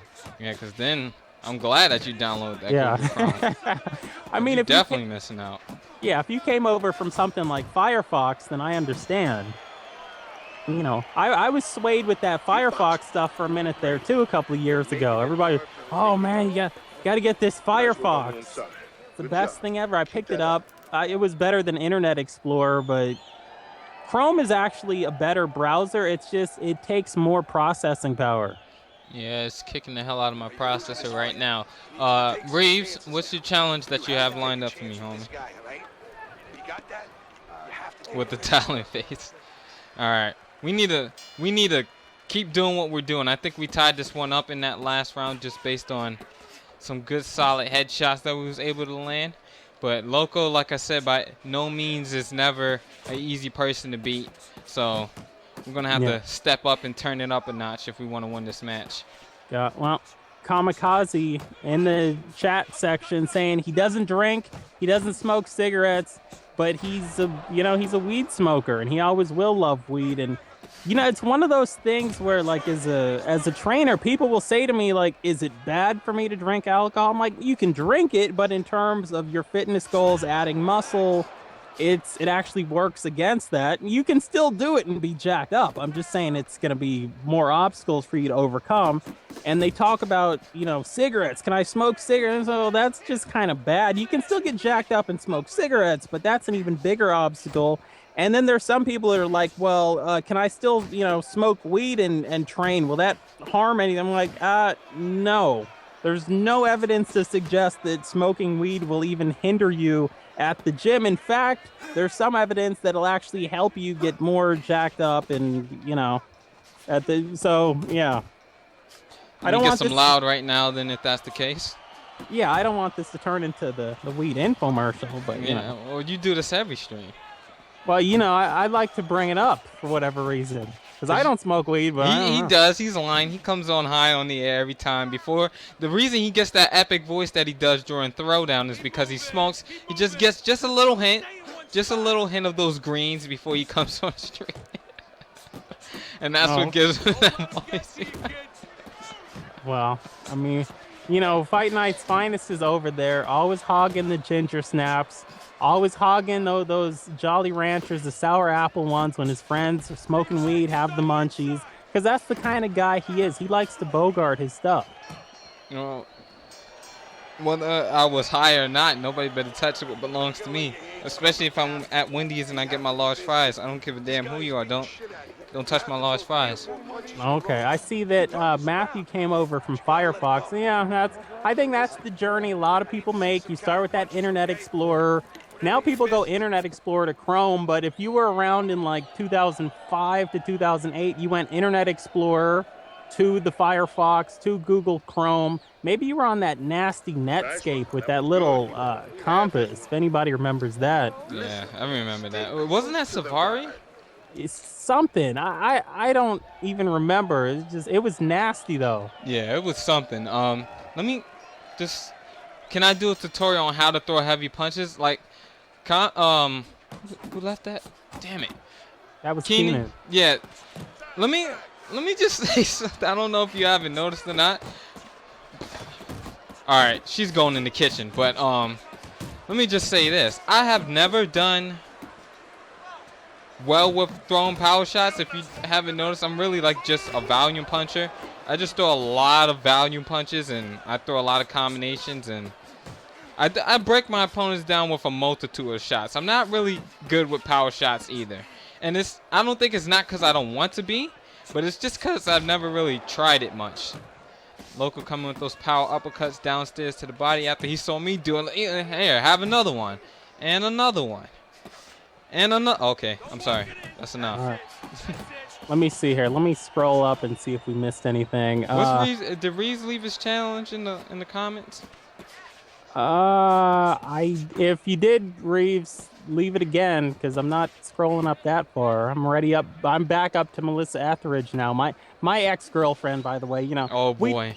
This is back when you were dating Ellen DeGeneres. I was with Melissa Etheridge. I broke up with her. I went and dated Rosie O'Donnell for a while. But in any case, looking in the comment section here, and it's saying why can't I get this? The guy on Jabbar's account is saying Can I face you Fight Night once I create an online ID? I'm not a great player, but I just want to try and have a good fight. Yeah, you can. Anybody can face me. It's just like once I'm streaming and somebody wants to play, I will literally stop like I did in that last online ranked match. I'll leave the match and we can fight. To me, online matches is just for something to entertain you guys with. I much rather play subs that don't spam, because you know, seem to get those quite often. That I want that I beat Fight Night's Finest trophy. So I don't have a problem playing anybody. It's most of the time if I'm on, it's either I'm not there or I just got on to get some videos done. And then, but always join the stream. You can always get in a match with me. I see we got 13 people watching, but we only have 11 likes. So if there's anybody new here who hasn't liked the video, please do so. It helps me a ton. I don't think so, Matt, as long as you're not running the whole time straight spamming. Yeah. So Kamikaze saying he loves to smoke weed and work out. The only downside of that, this is the only downside. Obviously, you don't want to be high when you're in the gym spotting someone or lifting weights because your form's going to go to shit. Bar might slip, whatever. The other thing is, I talked about this earlier. You don't build muscle when you're in the gym. You build it during the recovery phase, when you're eating, when you're sleeping. And you know you're recovered when enough time's passed because you're not sore anymore. So what sometimes happens is guys who smoke weed when they're not at the gym, you know, they think they're recovered because they're not feeling any pain anymore, and they go back to the gym and work a muscle that's still sore, meaning it's still growing, it's still recovering. And there's no really negative thing that could happen there. It's just you're overtraining, and that's kind of going to go against you getting the results you're looking forward to. But if you know how to do it at the right time, you know, no side effects. I'm seeing people just hit me up that was like from a long time ago. Shout out to NS Houston. I haven't seen him in a while. But it's not wrong to use Thomas Hearns. Like, I would use, especially if I'm going up against a De La Hoya, if I just want an advantage. Then yeah, I'll use them. But it's like Dave said, as long as you're not running and straight spamming like a little biatch or like a talentless fuckboy, as we like to call him here on the FNF Nation on YouTube.com/FightNightsFinest. As long as you're not doing that, it's fine to use Thomas Hearns. I used them. I think I used them the other day actually, but I used the middleweight version of him, and that was actually a really fun match. Yeah. So, what other comments we got here? I can't like the stream yet until we have an intelligent conversation about Floyd. Well, you see, Reese, we had that conversation about Floyd earlier and how, you know, Floyd can't read and how we weren't going to entertain people with the fact that people just keep on bringing it up. And it's like, yeah, you know, have that conversation with a friend, but don't keep going on YouTube and discussing, you know, whatever thoughts you have about it and discussing your rumors about Floyd and 50, even though 50, like I said, was extremely funny. Yeah. Well, okay, so we've got Sendo asking us if we watch bare knuckle boxing. By the way, just so everybody knows, things changed this month. BKB is no longer something that means bare knuckle boxing. It is now trademarked. DirecTV owns it because they have trademarked Big Knockout Boxing, which is the new league they're doing. It's boxing, but it's so different that it's a new sport. You know, the ropes are gone. They fight in a circle. The ring's smaller. You can't run. You've got what is it, 2 7-minute rounds or 7 2-minute or something like that. I watched the pay-per-view, but as far as BKB old school, which was bare knuckle boxing, I was watching a documentary with Fight Night a couple of weeks ago. Those people in the UK and those haystacks beating the hell out of each other. Yeah, well, that's a whole nother sport. Like bare knuckle boxing is like, that's a brutal sport, man. If you can do bare knuckle boxing, hats off to you. In my opinion, you're more of a man than any boxer that step into the ring. As we take a look here at the scorecards, we are now up 65-68, 5 rounds to 2. In favor of your boy, Fight Night's Finest. We have taken back over this fight. Ha, Dave, we're winning now. So we got to go against Kami, and then we get Dave the Rip one, unless if Kami doesn't want to fight anymore. Because he's taking a while to send that PSN. I'm just saying. So, yeah, what else is in the comment section, Arachne? Well, I mean, Dave's, I don't know if it's probably not the stream. It might be Dave's computer, but he's just saying he's got to reload. You know, every couple of minutes he's missing parts of the conversation. But yeah, Sendo's talking about he saw that on Vice. That might have been what we watched. that same thing on Vice with the bare knuckle box. That was nasty. You've either got to be real ballsy or real stupid. One of the two to do that. Yeah, that's not a joke. I've also seen a documentary on Netflix about the people in Ireland having this feud. It wasn't boxing, but they did boxing training, but it was more like they did this in order to go against two families that's like cousins or whatnot of the Oh other, and yeah. they didn't like each other. It was a really good documentary, but I don't think it's on Netflix anymore. Yeah, and it was one of those things. I go on Netflix, a couple of hours a week, but I cram so many things into that watch later folder and I never get around to them. So I know it was in there for me and I never got around to it. Yeah, definitely a good documentary if you guys can ever find it. I'll try to find the name of it for you guys. And like a lot of stuff I have to go back and put after the stream just because my computer isn't powerful enough to handle. Just the fact it can stream is good, but Okay. it's not powerful enough to handle everything that I would like to do just yet. Okay, so Kamikaze saying he posted his PSN earlier. His name is I'm Trauma, which is I will post that for you. It's Okay. just I am and then TRAMUH. Well, that was a close one. Local almost end up knocking us out in that 8th round, so we're taking quite a bit of damage, and we're gonna have to do some good outside work, some good counter punching, and some good jab work in order to keep the Guerrero out from getting to that body and working those power right uppercuts. Okay, I Yeah. see the comments now. His PSN. I mostly meant, do you think it would affect his next fight? That's a good question, Reese. For the mind of Floyd, I don't think it would affect his next fight. But like I said, if I was Marcos Maidana, the thing I would do is I'll come down to the ring dressed like Harry Potter, having having somebody read a page from Harry Potter out of the book for me. And when I get into that ring, I'll take off those glasses and then I'll go over to Floyd and ask him to read a page. I will really fuck with his head right before the fight. But that's what I would do. Get him to come out maybe a little angry, do something that he shouldn't do, and possibly catch a knockout with one of those overhand hooks. It's never a bad idea to get inside the head of your opponent. Yeah. I don't know. I haven't watched the footage or heard I heard the challenge made, but this situation between those two did not start here. It goes back to somebody was dating somebody's ex-girlfriend. I was just like, I don't give a shit about this. So I've generally ignored the feud between those two altogether. Yeah, I'm not going to even sit here and discuss it any longer. What else we got in the chat? Well, they're basically talking about Manny Pacquiao. They're talking about, let's see here. They're talking about fights coming up. They're trying to, again, people are discard Pacquiao already. People think Pacquiao's done, and then every time you see how fresh he is for 12 rounds, it's like, I wonder if it's because people look at Pacquiao's age too much. Like, if Pacquiao was the exact same fighter he is now, but he was 23, I feel like there wouldn't be so many people saying he's going to lose this next fight, he's finished, he's washed up. Not that I don't think Pacquiao's not a good fighter, but I would like to see Chris Algieri win this next fight. Just saying. I think in terms of that fight, Pacquiao's going to have to be like old Pacquiao if he wants to win it, and Chris Algieri better stay away from that power, because Pacquiao will not make the mistakes that Provodnikov made in that matchup. So it ought to be a good match. And Mayweather did say he have a surprise announcement for his next fight in May, so it could possibly be a fight between him and Pacquiao. I'm not sure what it's gonna be, but I am really, really eager to find out what happens after this Maidana fight.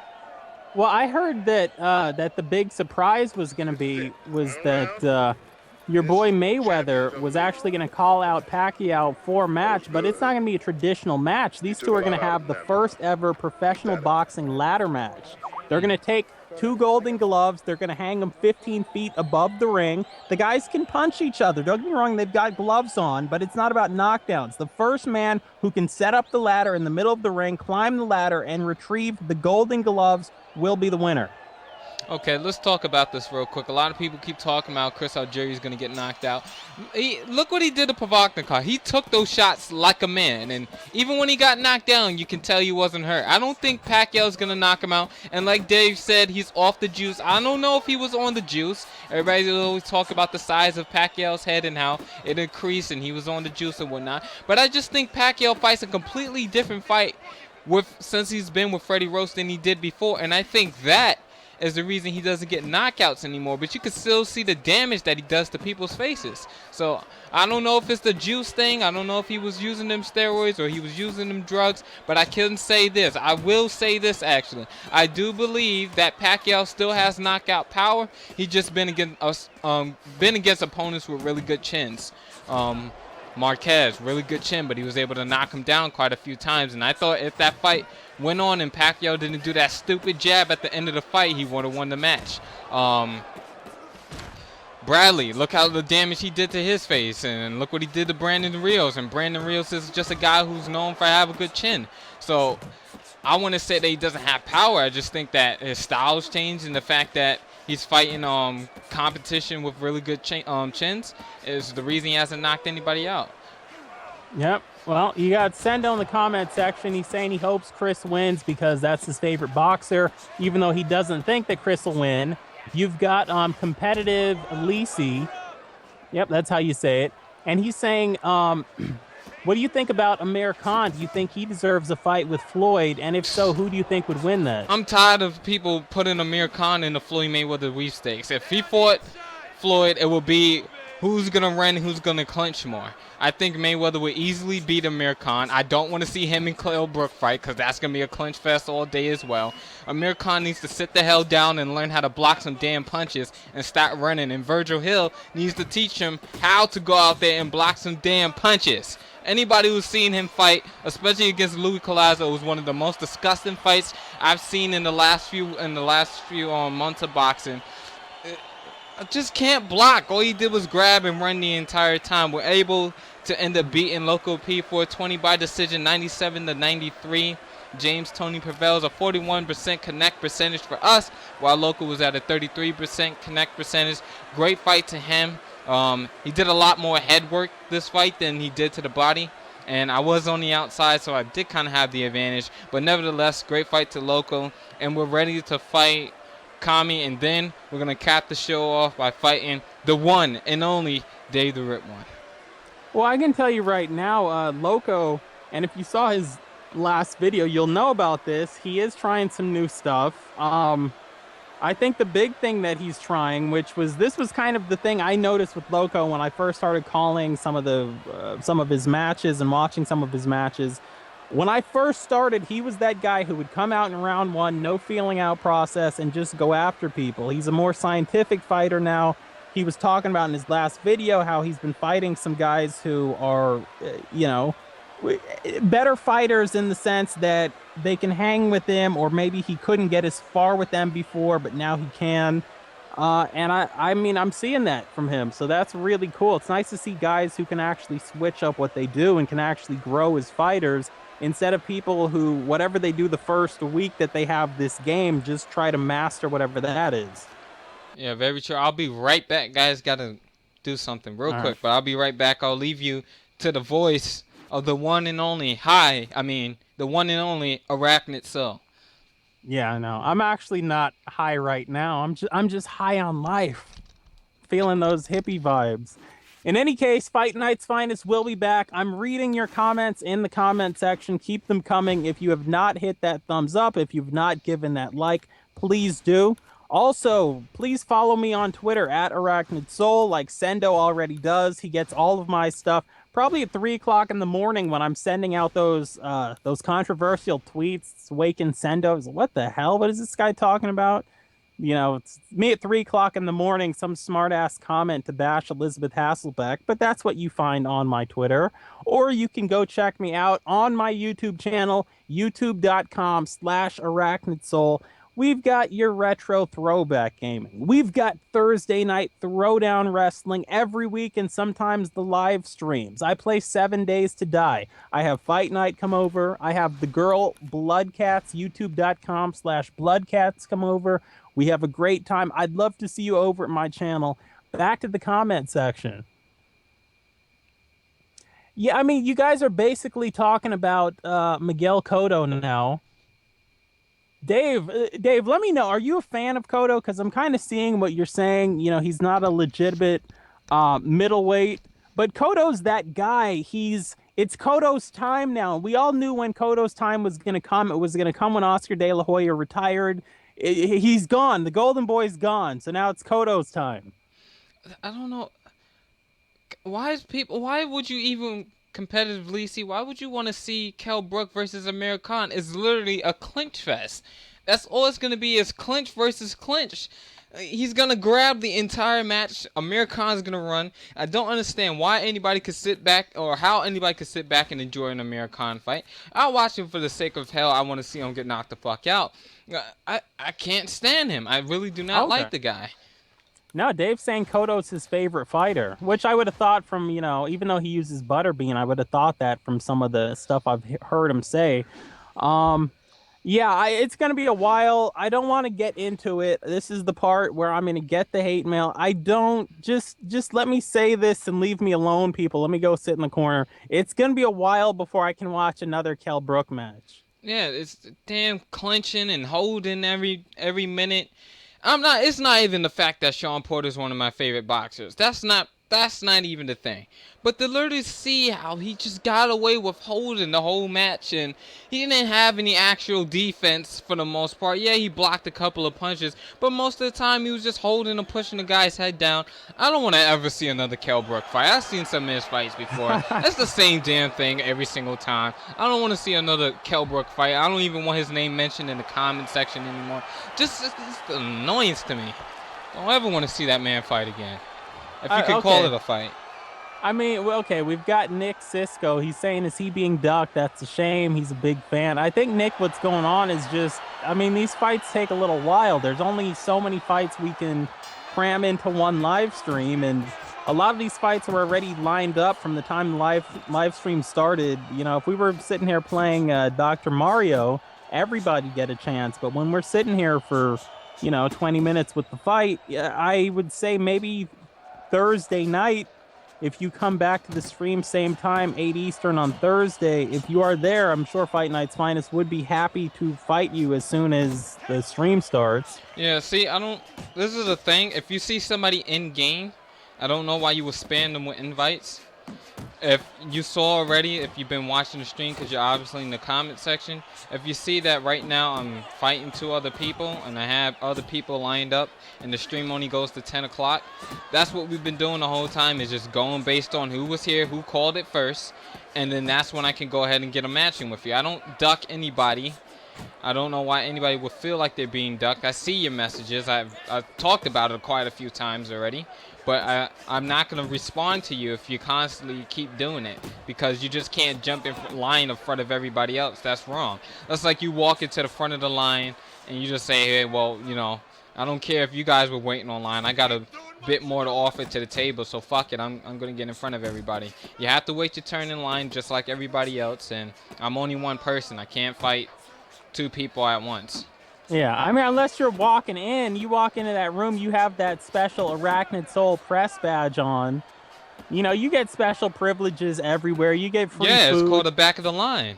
I'm going to tell you guys, I heard the other day somebody had that Arachnid Soul press badge on. They actually, I know we're trying not to talk about them. They walked into Money Mayweather's house, and they just started going through his fridge. They just started pulling stuff out. Lunch meat, mustard. They were making sandwiches. Floyd's got that good imported water from France, cost like $16 a bottle. Just started drinking right out of the bottle. Said it was nasty. Put it back in. Spit the water out in Floyd's face.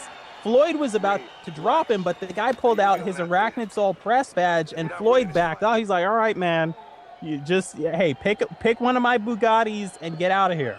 I'm not going to hit you. I don't want to mess with those people. So Oh my god. I guess I have a question. Can a Showtime fighter fight against an HBO fighter? Yes, that's possible, Keenan. We've seen Bernard Hopkins go up against damn it, what's his name? I think it's Sergey Kovalev, if I'm not mistaken. Don't murder me if it's not. Please don't murder me if it's not. I'm pretty sure it's Sergey Kovalev though. But yes, an HBO fighter can possibly go up against them. Oscar De La Hoya has been working hard to make sure that Showtime fighters and Bob Arum with his top-ranked fighters can make sure that we could see some of those matchups go down. Also depends on what kind of promotional company that you're up with. For example, if you're with Goosen Promotions, you can go ahead and get in a fight with an HBO guy because they don't have that feud there. It's just HBO fighters usually just don't fight Showtime fighters because of what everybody calls the boxing lockout. Is it over yet? No, not yet. And right Reeves, the press badge apparently is too strong. I want to see Mickey Garcia versus Porter. That would be a great fight. I think it would be a good fight too. Of course, you already know who I'm going to pick to win just because of my bias liking the fighter. But you know, as long as nobody's not holding and whatnot, it should be a good matchup.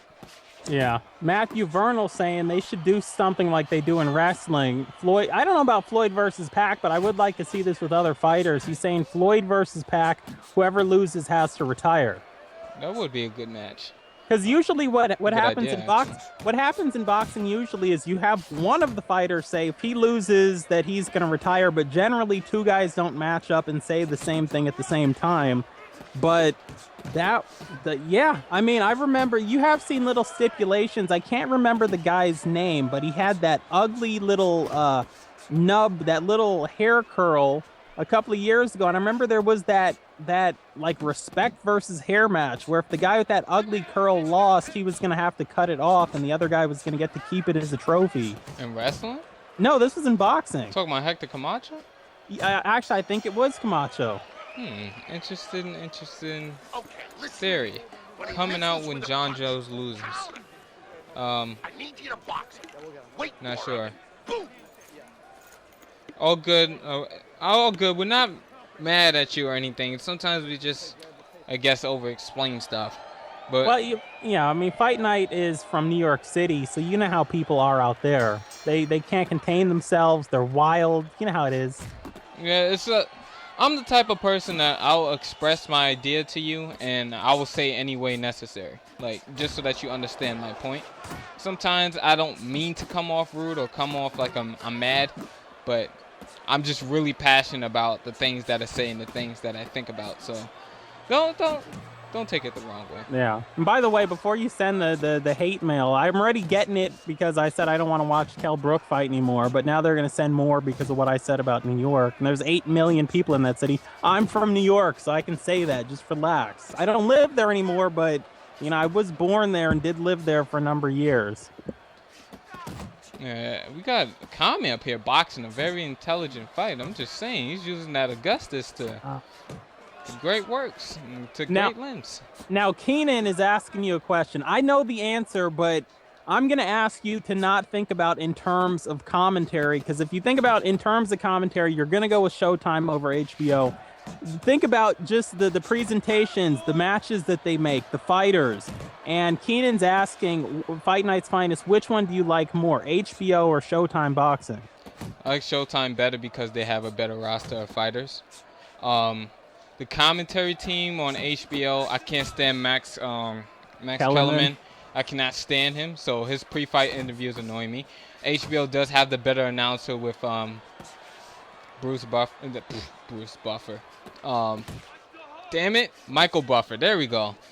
I think they have Jimmy Leonard Jr. is good, but I do think that they have a better announcer.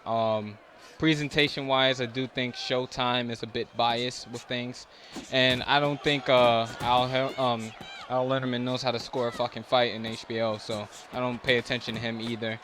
Commentary team, I think Roy Jones Jr. is a better analyst than Paulie Malignaggi, even though they're both really good. Commentator-wise, the rest of the color commentary team, not really sure. But when you break it down to the roster of fighters, I do think Showtime has the better talent. And considering that the focus is more on the welterweight division, Showtime does have the better talent. Yeah, Max Kellerman, he's like the EA of boxing announcers. He's like the Michael Cole of boxing announcers. He's that annoying guy. He's got that paycheck. He's got that job for life no matter what he says or does. I know they suspended him for like a cup of coffee recently because he's an idiot. But for the most part, he can say whatever he wants. Anyway, Matthew Vernell's asking you, have you ever faced Andre Bishop in middleweight? He whooped me in 12 rounds, 102 power punches. He was unstoppable. That's his name, Andre Bishop, the fighter's name. But I have faced several Andre Bishops since playing this game. The last time I fought one, I was with Bernard Hopkins. That's actually a video that's on my channel. And I was just getting stunned for days when I was using B-Hop. So, yeah, he's not my favorite person to play against. I do like him in the heavyweight division against Tyson, though. Any other questions? Yeah, we're getting back into the Sean Porter oh boy, discussion again with Kell Brooks. And let me read this comment. I didn't really make sense out of it, but it says, it's because it's two UK fighters. The build-up would be entertaining. They both hate each other. You guys hate Kell Brook because he's holding Porter. He had to hold him because Porter was coming at him with his head. Oh boy, let me talk. Let me talk for a second. He was not coming at him with his head. I don't know where everybody's getting this from. He was moving his head and getting to the inside. Then he started getting held. And when you're getting held like that, you got to try to struggle free because the referee was not breaking them apart. I don't know where everybody's getting, he was using his head because there was two clashes of heads. No, he was trying to throw an overhand right hook. And because Kell Brook was holding him the entire time, when he tried to get his hands back to protect him to his body, he would pull his head down trying to get his hands back. And then the clash of heads occur. So I don't know what this he's coming in with his head nonsense was coming from, but he was moving his head. He got onto the inside. He jabbed, got onto the inside in the chest, tried to start working him, then had to try to struggle free, which is why I was giving him the rounds, because the amount of effort he had to do without the help of the referee not obeying the rules of boxing, that somebody cannot clinch like that. That's the main reason why that fight turned out the way it did. Don't know why everybody's so brainwashed by the commentary team. I'm not saying that you are the person who left the comment, but I'm saying that the people always come with that whatever I heard Paulie say comment to me whenever they discuss fights. Like, if people can have an own eye for boxing and understand what it is that they're seeing, and and watch the fight back a few times, they'll see exactly what it is that I'm talking about.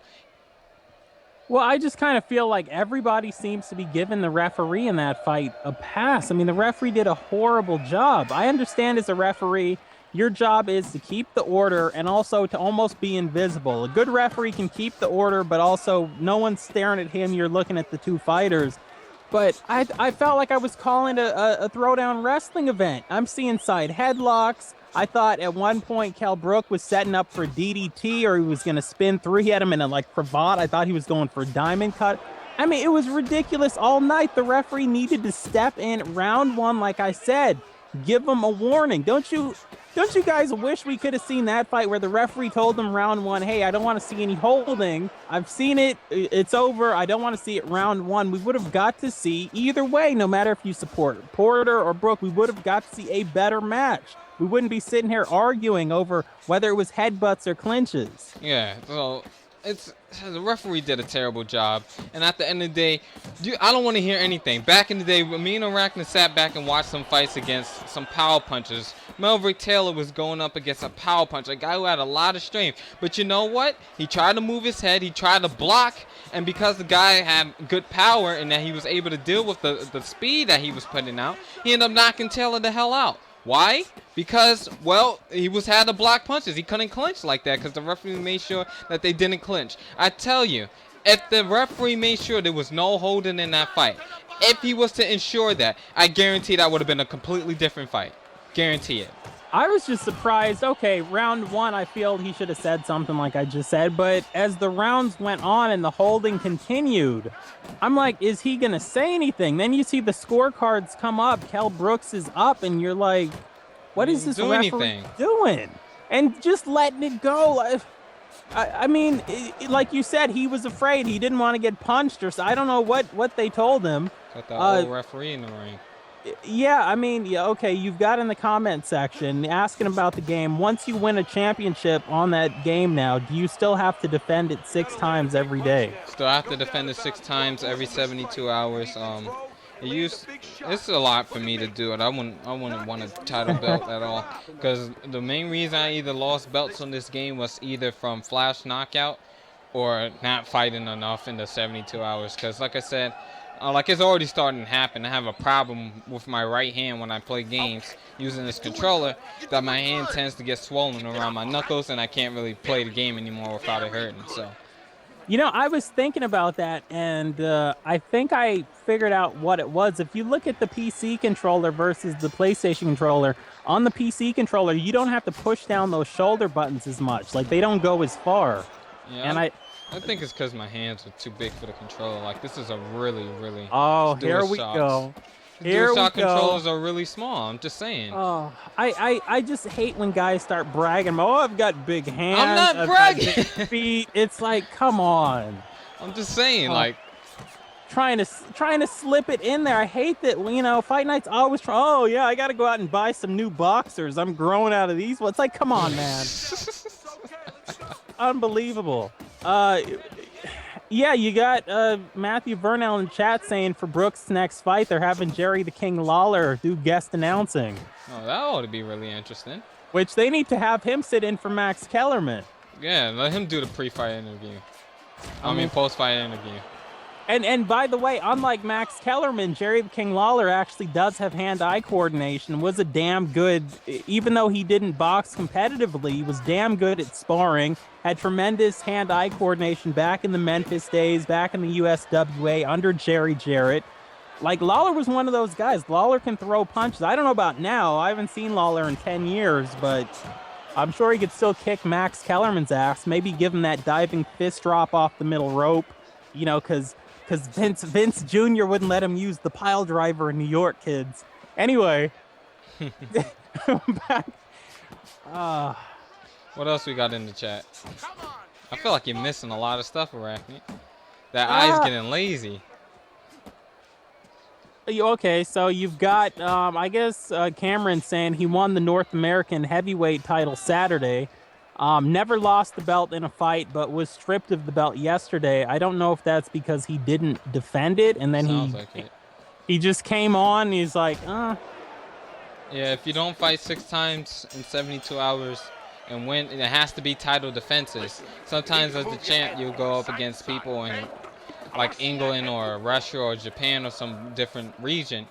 If it's not a title defense, you will not get credit for that being one of your title defense fights. So you have to fight 6 times in 72 hours against American or North American people. That's people from Canada, Mexico, and the U.S. right. Okay, Dave's saying that Heath Slater was a former Golden Gloves boxer. Heath Slater. I'm not sure if I remember who that is. Yeah, I didn't know that. I'll take your word for it. I know Fight Night used to box little girls at the mall. Where do you be getting this stuff from? You saw that pause he had to say? Like, he wasn't sure about that statement. No, these lies, these fables. I couldn't remember if it was little girls at the mall or if you used to just go fight them in parking lots when they were trying to walk around innocently. So I had to stop and hesitate to think about that for a second. But you went like 64-0 against like 4-year-old girls. So, like, who in their right mind will fight a 4-year-old? And the sad thing was Fight Night still had to spam that sidestep uppercut. Yeah, you know me. If it's not the sidestep, we don't do it over here on Fight Night's Finest channel. If it's not that sidestep, if it's not that backstep power straight, we don't execute it. Yeah, I guess Dave's talking about Heath Slater as a wrestler. I'm guessing he must wrestle in that one company I don't watch because I've never heard of him. What are you talking about? You got your Cena hat on right now. Oh yeah, well I borrowed it from you. But yeah, I mean a lot of pro wrestlers are either pro MMA guys or used to play pro football or boxed or, amateur wrestling. I mean, the bulk of them did some kind of athletic competitive fighting, bless you, before they got into the athletic competitive fighting of wrestling. So, yeah, would not be surprised to hear that. I mean, if we're talking about wrestlers gone boxers, I mean, we got to talk about my boy, Johnny B. Bad. We're going to take it back to the 90s. We're going to take it back to WCW, if you will. What are you, a DJ? Johnny B. Bad. A guy who came out, kind of looked like Little Richard a little bit, fighting out of Macon, Georgia. The first guy I ever saw in the United States execute a shooting star press. And the only reason that his career went to shit was he used to be married to the woman who's now married to Brock Lesnar, and she had a nice pair of boobs, and she used to come to the ring with him, and all of a sudden they're paying more attention to her than him. But yeah, Johnny B. Bad, who later became Wildman Mark Marrow and then TKO Marrow, was a Golden Gloves boxer and a champion back in the day before he ever came into wrestling. So yeah, you do see those stories from time to time. Yeah, apparently Reeves said he will fight a 4-year-old with a referee, and knowing Reeves, I gotta believe the guy. Yeah. I think I'm not really getting a good chance to look at the chat much, guys, so I do apologize. If anybody's missing your comment, blame Arachnid. So go to his YouTube channel, dislike every video that he's ever made, and yeah, just have a good time. Like those videos down, all that inappropriate language he be using on his channel. You heard him over there making some homophobic slurs the other day. Oh, not on my channel. Yeah, tell us about it. You were proud about it, remember? Can you imagine? Yes, actually, the Pope D'Angelo De Niro, a.k.a. Elijah Burke, was also a boxer before. I don't know why you mentioned that when Elijah Burke had his most success in TNA, why you mentioned the other organizations where I understand they used him like shit. But yes, he was, and even in boxing, he had tremendous hand-eye coordination. The thing about him was that he was legitimately, if you watch any of his TNA matches, legitimately throwing closed fist punches, which is illegal in the sport of professional professional wrestling. They've got to be open fist, and that was always an issue for him. And then eventually AJ Styles kind of ended his career, and hopefully he will come back one day once they give him like a bionic shoulder or something. But yeah, anyway, I would not make homophobic comments on my channel because the second the video went up, my phone would be ringing. I know too many gay people, and they'd read me the riot act. Just because you like to go around beating up Girl Scouts doesn't mean you have to try to make everybody switch their attention over me and start disliking me. We know you like to show up. You're hitting 4-year-old girls. There's grasshoppers. There's all sorts of little coconut cookies flying all over the place. I just heard you talking to your man the other day, calling them sweet boys. Deep breath for me. Yeah. Well, this is what I've heard. I'm just saying what I've heard, Arachnid. Yeah, Up Matt. there tossing salads. Oh, well, that's something else. But anyway, yeah, Matthew, Elijah Burke went on to become he went back to being who he was before he went to WWE. He called himself the Black Pope. That he had a whole thing, man. This guy, the greatest wrestler, in my opinion, over the past 4 or 5 years to never be the world champion. Elijah Burke, a.k.a. the Black Pope, Julio De Niro. This guy actually became a main eventer in TNA. The mic skills, the wrestling, the cardio, the physique. I mean, this guy had the total package, but it was in a main event at a lockdown where he was actually competing for the best world championship in the United States, the TNA World Heavyweight Championship. No disrespect to Ring of Honor or any of the other. Or WWE? Well, listen. Yeah, that's your favorite company. You just gonna disrespect Cena like that? They don't recognize anybody else's belt, so I say, we shouldn't recognize their belts. But that's in any your case, favorite company. In any case, Elijah Burke. Wait, why are you dodging the question, Arachnid? Tell everybody how much you love WWE. You got your Cena figures all lined up on the shelf. He got them right next to pictures of his mom. We seen this on his channel, youtube.com/Arachnid. So if you want to see those Cena fanboy pictures that Arachnid has, he has his autograph of John Cena tattooed across his chest. I'm just saying, this is all stuff you can find on his channel if you're looking for it. I have not seen a second of WWE at this point in 10.5 years, so I don't. I remember Cena was coming up. He was chasing the United States Championship. I don't know who Heath Slater or any of these other people are, and but in any case, I don't know. In any case, look, he can't even focus. He was thinking about Cena so bad. No, I'm trying to get the point out that AJ Styles essentially ended Julio De Niro. The Pope's career. I'm thinking about someone else now. There was a guy named Julio De Niro from way back in the day in the ECW days, but the Pope D'Angelo De Niro, and then he tried to come back, but the fact of the matter is his shoulder never recovered from what AJ Styles did to him in that cage match.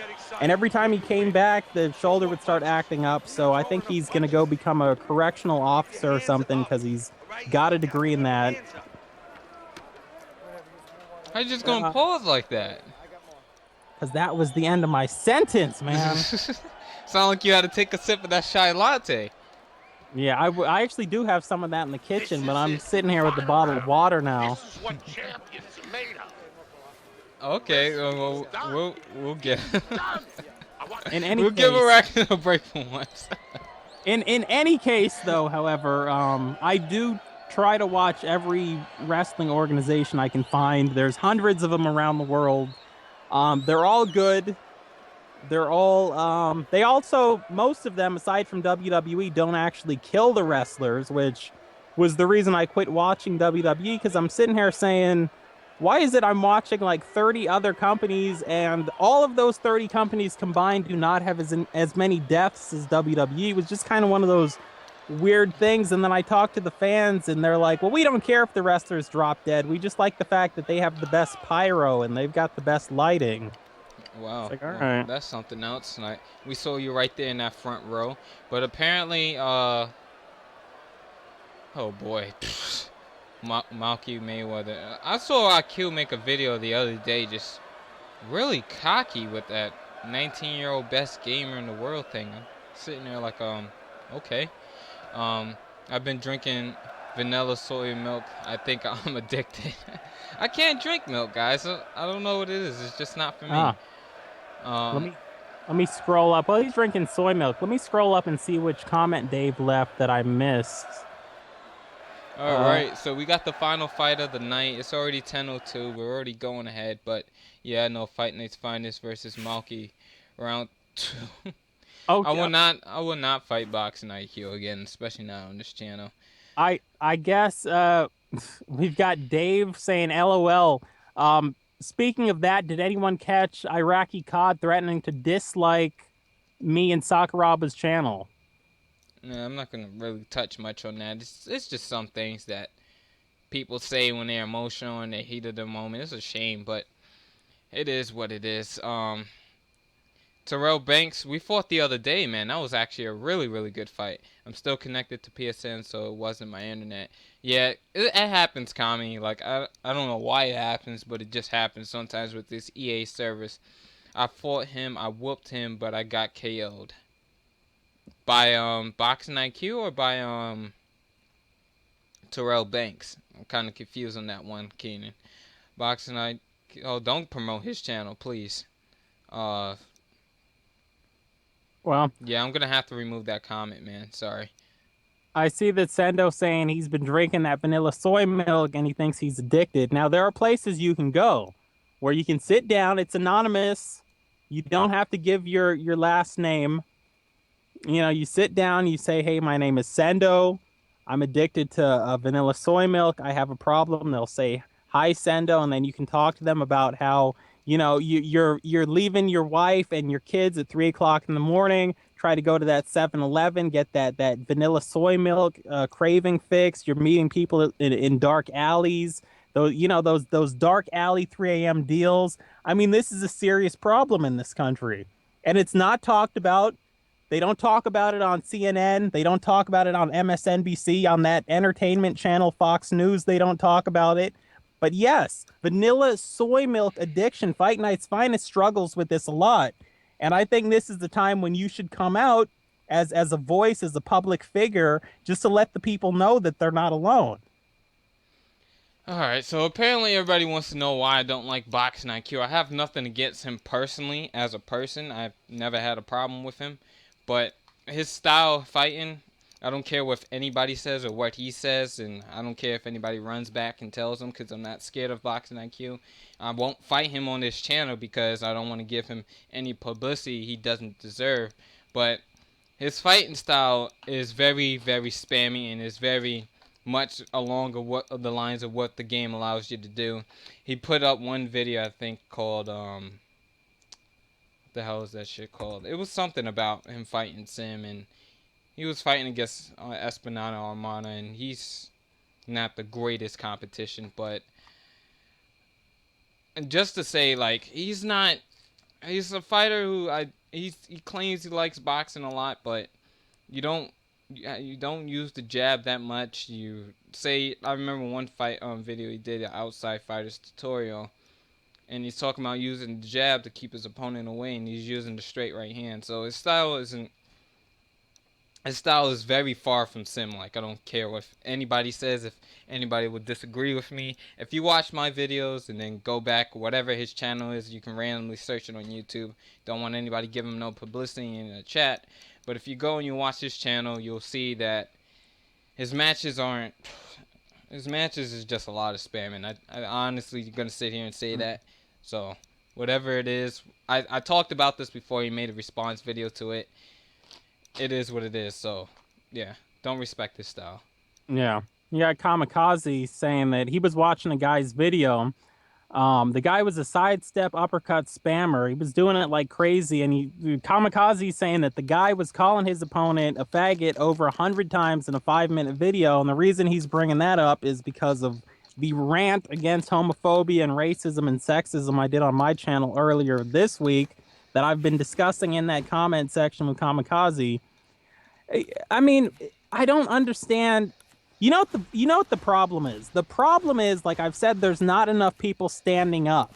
That word faggot is too accepted as a word people can say to offend other fucking homophobes, by the way, that they know they themselves won't get in trouble for saying. They understand if they're in a room and they yell out someone's the N-word, oh, well, you know, they can't get away with that. So faggot's the best or worst, however you want to look at it, thing that they can say. And it's completely disrespectful. It's horrible. Listen, it's like these people who will say that they're not racist, even though they go around calling black people the N-word. It's because in their mind, a racist person is a person who owns slaves or burns crosses on someone's lawn or throws a flaming brick through someone's window with a racist note on it. You know, you can be an anti-Semite without being Adolf Hitler. You don't have to kill 7 million Jews and 4 million gypsies, or however many gypsies he killed. It's the same thing with racism or homophobia. You don't need much. I mean, in today's day and age, you're not going to own a slave, but that doesn't mean you can't be racist. It's the same thing with homophobia. People need to either stop the shit, or they need to stop it and stand up and say something. So my question is, when you saw that guy call in the other guy a faggot 100 times in a 5-minute video, did you call him out on his bullshit in the comment section? Because if not, I have, you know, I got some questions about where you're coming from too. Oh, hold on, Arachnid. Now calm down. I'm just saying that not a fan of his videos. I'm not a fan of his style that he brings to the table, and it's not right for people to use that kind of language to anybody, and it's not right to call yourself the best and you spam and exploit the game. Don't care what anybody says. If he has a problem, we could talk about it, but yeah, I said it to his face, told him many times. I'm more of an old school guy when it comes to boxing. He claims he's more of a technical, newer, modern style guy that just throws 1-2s. But it's like, look what happened to Arizona Lara against Canelo. People hate that kind of style. I'm not a fan of it. And if you can't use your jab to the head and, you know, fight tough competition and use the jab, then your jab should be your most thrown punch. That's it. How's that eating plan for Fight Night's Finest going, Arachnid? Well, right now, it's not going well. He's never really made it for me. I'm just saying. Oh, okay. Now, so let's look at what happened here. Earlier this summer, Fight Night's Finest started going to an MMA gym. Oh boy. And he went. He got his ass kicked. You know, he was trying to go in there just with some juice in his stomach, and you know, got smacked around. The cardio wasn't on point like it should have been. And I told him, listen, you got to start eating right. It's just like going to the gym. It doesn't matter if you're lifting weights or doing resistance training. You're breaking down your body. You need food there, not just for energy, but to repair your body. By the way, if you go to the gym and you kill yourself figuratively at the gym lifting weights and don't eat, you're going to be sore for about a week and a half, and it's going to suck. Your chest is going to feel tight. If you're doing bicep curls, your arms are going to be straight. You won't be able to bend them. So hopefully you have a girlfriend, because you'll get real frustrated in other ways if that's the case. Anyway, but Fight Night's Finest decided that he was not going to continue until he had, you know, the right food to be able to train and everything. And since he didn't continue, I didn't make the meal plan for him, and I didn't hear anything else about it. You know, he's one of these guys. He's not so tough in an MMA gym when you think about how tough he is smacking around those 4-year-old girls. Oh boy. Let me tell you guys why I didn't go back. The reason I didn't go back wasn't because of the conditioning part for me being hard. It was the fact that, you know, school's about to start for me soon, and there was a lot of stuff that I had on my plate going on at the time. So it wasn't right for me to go back at this time, but I'm gonna go back eventually. I will go back one day when I have the time and everything is right for me to go back. But that doesn't excuse the fact that Arachnid was just being lazy. I saw him. He was smoking some weed. He was up there with Betty White, and then both of them were just having a conversation. And he just wanted to make the meal plan for me, even though I asked him, and he's talking about it's going to cost me $7.75. And I'm like, why is it got to cost me money in order for you to make a meal plan? You know, we're good friends. And then, you know, you say you was going to do it for free. And he was like, well, it's because... Then he called me a lazy bitch and then walked out the room. So that's Arachnid's true feelings about yours truly. Damn, well, $7.75 would actually be kind of cheap. Yeah, it wasn't a lot of money, but it's like still why you got to charge me. Holy shit, you are in control of this fight. Yeah, all right. Well, Sendo, I guess I don't even know how. If you have Twitter or whatever, let me know on Twitter, you know, your height and your weight, your age, your goals, if you have any medical history, you know, whatever, and I'll see if I can put together a little meal plan for you. Try to, you know, get some weight on you. I mean, you're not going to get up to that 359 pounds of jacked muscle like Fight Night's Finest, like I said in the intro, but, you know, you'll get there, especially at your age. You'll make really good gains. I mean, you got that testosterone, everything's working for you. Yeah, and Kamikaze's telling me to cool it with the hostility. I mean, that's real shit, man. Kamikaze, that homophobic, racist shit is real shit. There's, you know... Oh, boy, he's about to go off again. Why, y'all? Why? I'm just telling you, when you see these people who've been called faggot their whole lives and, you know, now they're 15, 16 years old, they go outside, they blow their heads off, they're committing suicide. It's like people are dying over this shit. You know, same thing with racism. People are literally dying over this shit. So I don't think that my words can be hostile enough or aggressive enough to somehow be unjust or somehow be too emotionally charged when you literally have people dying. I'm just saying. To me, if you're that guy and you see a girl getting smacked around in the street by her boyfriend, it's nice that you think it's wrong, but at the same time, I say to myself, well, did you let it continue? Or did you go over there and do something about it? Well, no, Arachnid, concerning he's over 300 pounds, he always does something about it, and the guys usually back off. But one time, he did it to a guy who was about 520 pounds. His name was Elevation. He didn't, you know, Arachnid thought, you know, he was going to be hot shit, and then he got shoved to the floor and sat on, and Arachnid couldn't get up. He ended up passing out just from a lack of oxygen, and, you know, the beating continued. Now, I see Loco is talking my language in the comment section, talking about some food that I used to eat when I was growing up. Listen, I grew up in the desert. All right, I originally from New York, but I'm kind of all over the place. I lived in the middle of the country. Don't do that if you can avoid it. And I also lived on the West Coast, out in Los Angeles, out in Nevada. So a lot of my friends were Mexican and still are Mexican. And I did grow up eating, the menudo. And what I'm talking about is that, with a little bit of lime in there, you're never really sure what's going to be in there. Maybe sometime there's a little octopus in there with the ink, and the ink almost tastes like lemon to some degree. What? You get those real tamales that you're not supposed to eat them all the time, but the real tamales that have lard in them and the chicken bones are left in. But I'm not talking about that Taco Bell stuff. I'm talking about real authentic food that you should not eat every day, but Kami, he wasn't directing the hostility at you. It's just he gets passionate about the subject. That's why he always says in this intro, intellectual and hostile. I mean, passionate about whatever today. So, yeah, it wasn't directed at you, Kamikaze. It was just a general statement to anyone. Now, if you find yourself in that category that I was talking about, then, I guess it was directed at you. But that was just a general statement. If that's not you, I'm not talking about you. Now, Matthew's crying because he wants a meal plan. Arachnid, you promised it for him. What is going on with this connection today?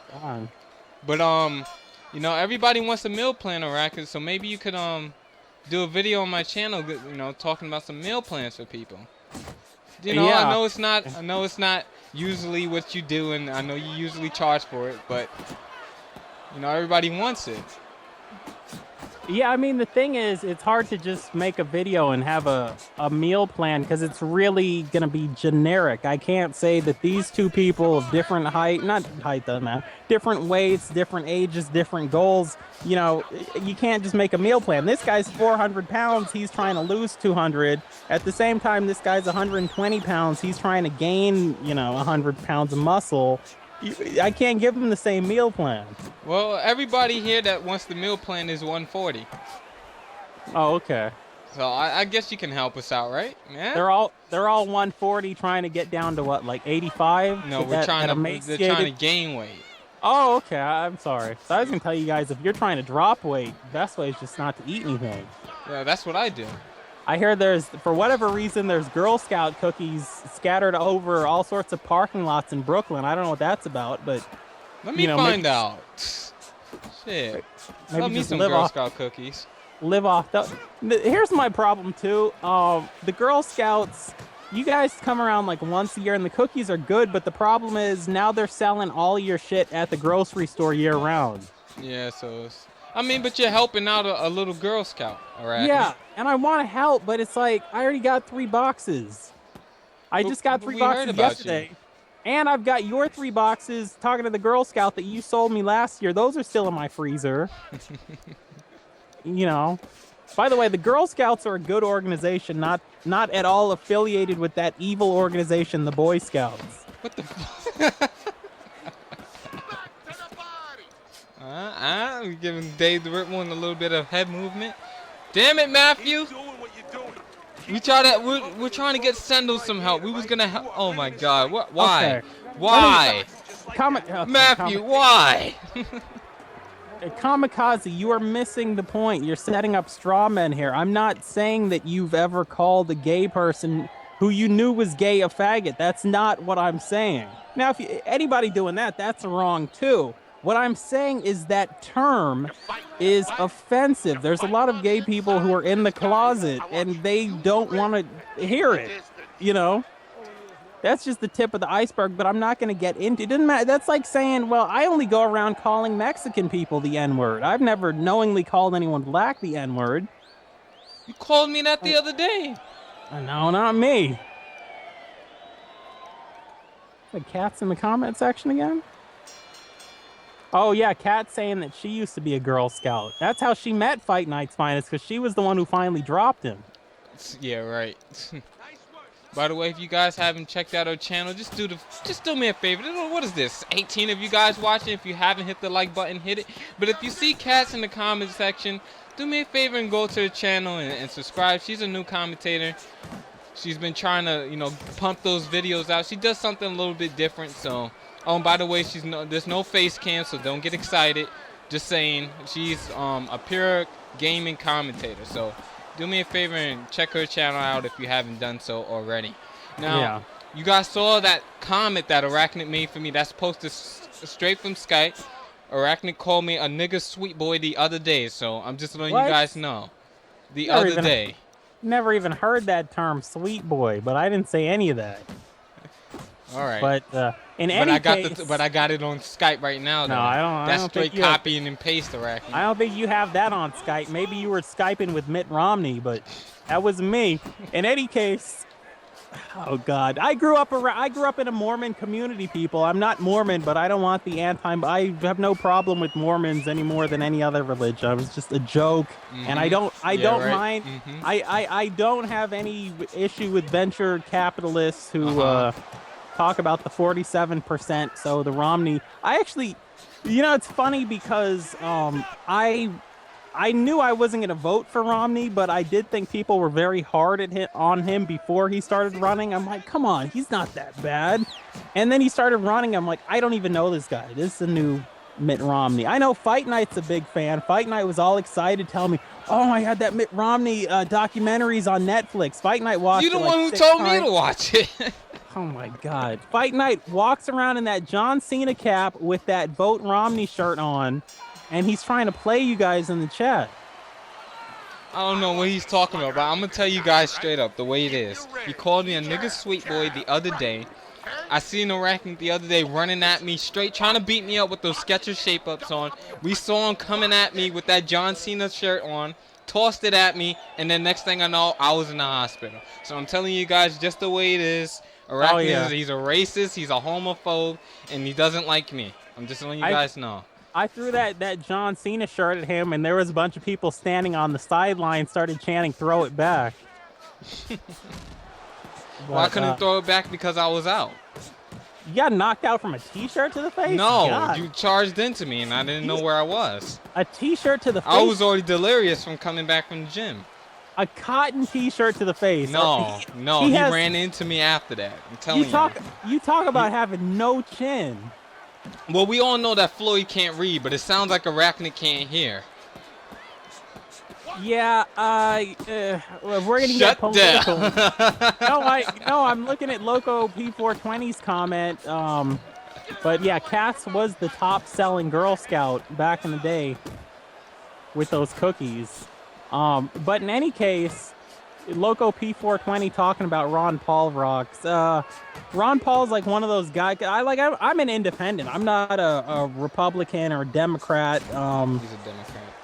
I like to be a Democrat, but I don't think they stand up for a lot of their stuff. Whereas I look at the Republicans, I'm like, they stand up for all of their stuff, but a lot of it is stuff where they let the batshit crazy people in. And it's like, really? That Tea Party person has to have a voice in the Republic? So it's like, no. But Ron Paul, he says a lot of things that make sense, but then there is some questionable racist stuff, in his... Is he nominated like every year? Yeah, he always runs, but he's not going to run anymore because now his son Rand Paul is going to take over and start running. But yeah, so he's kind of hit and miss. I kind of agree with some of the stuff, and then I disagree with some of the stuff.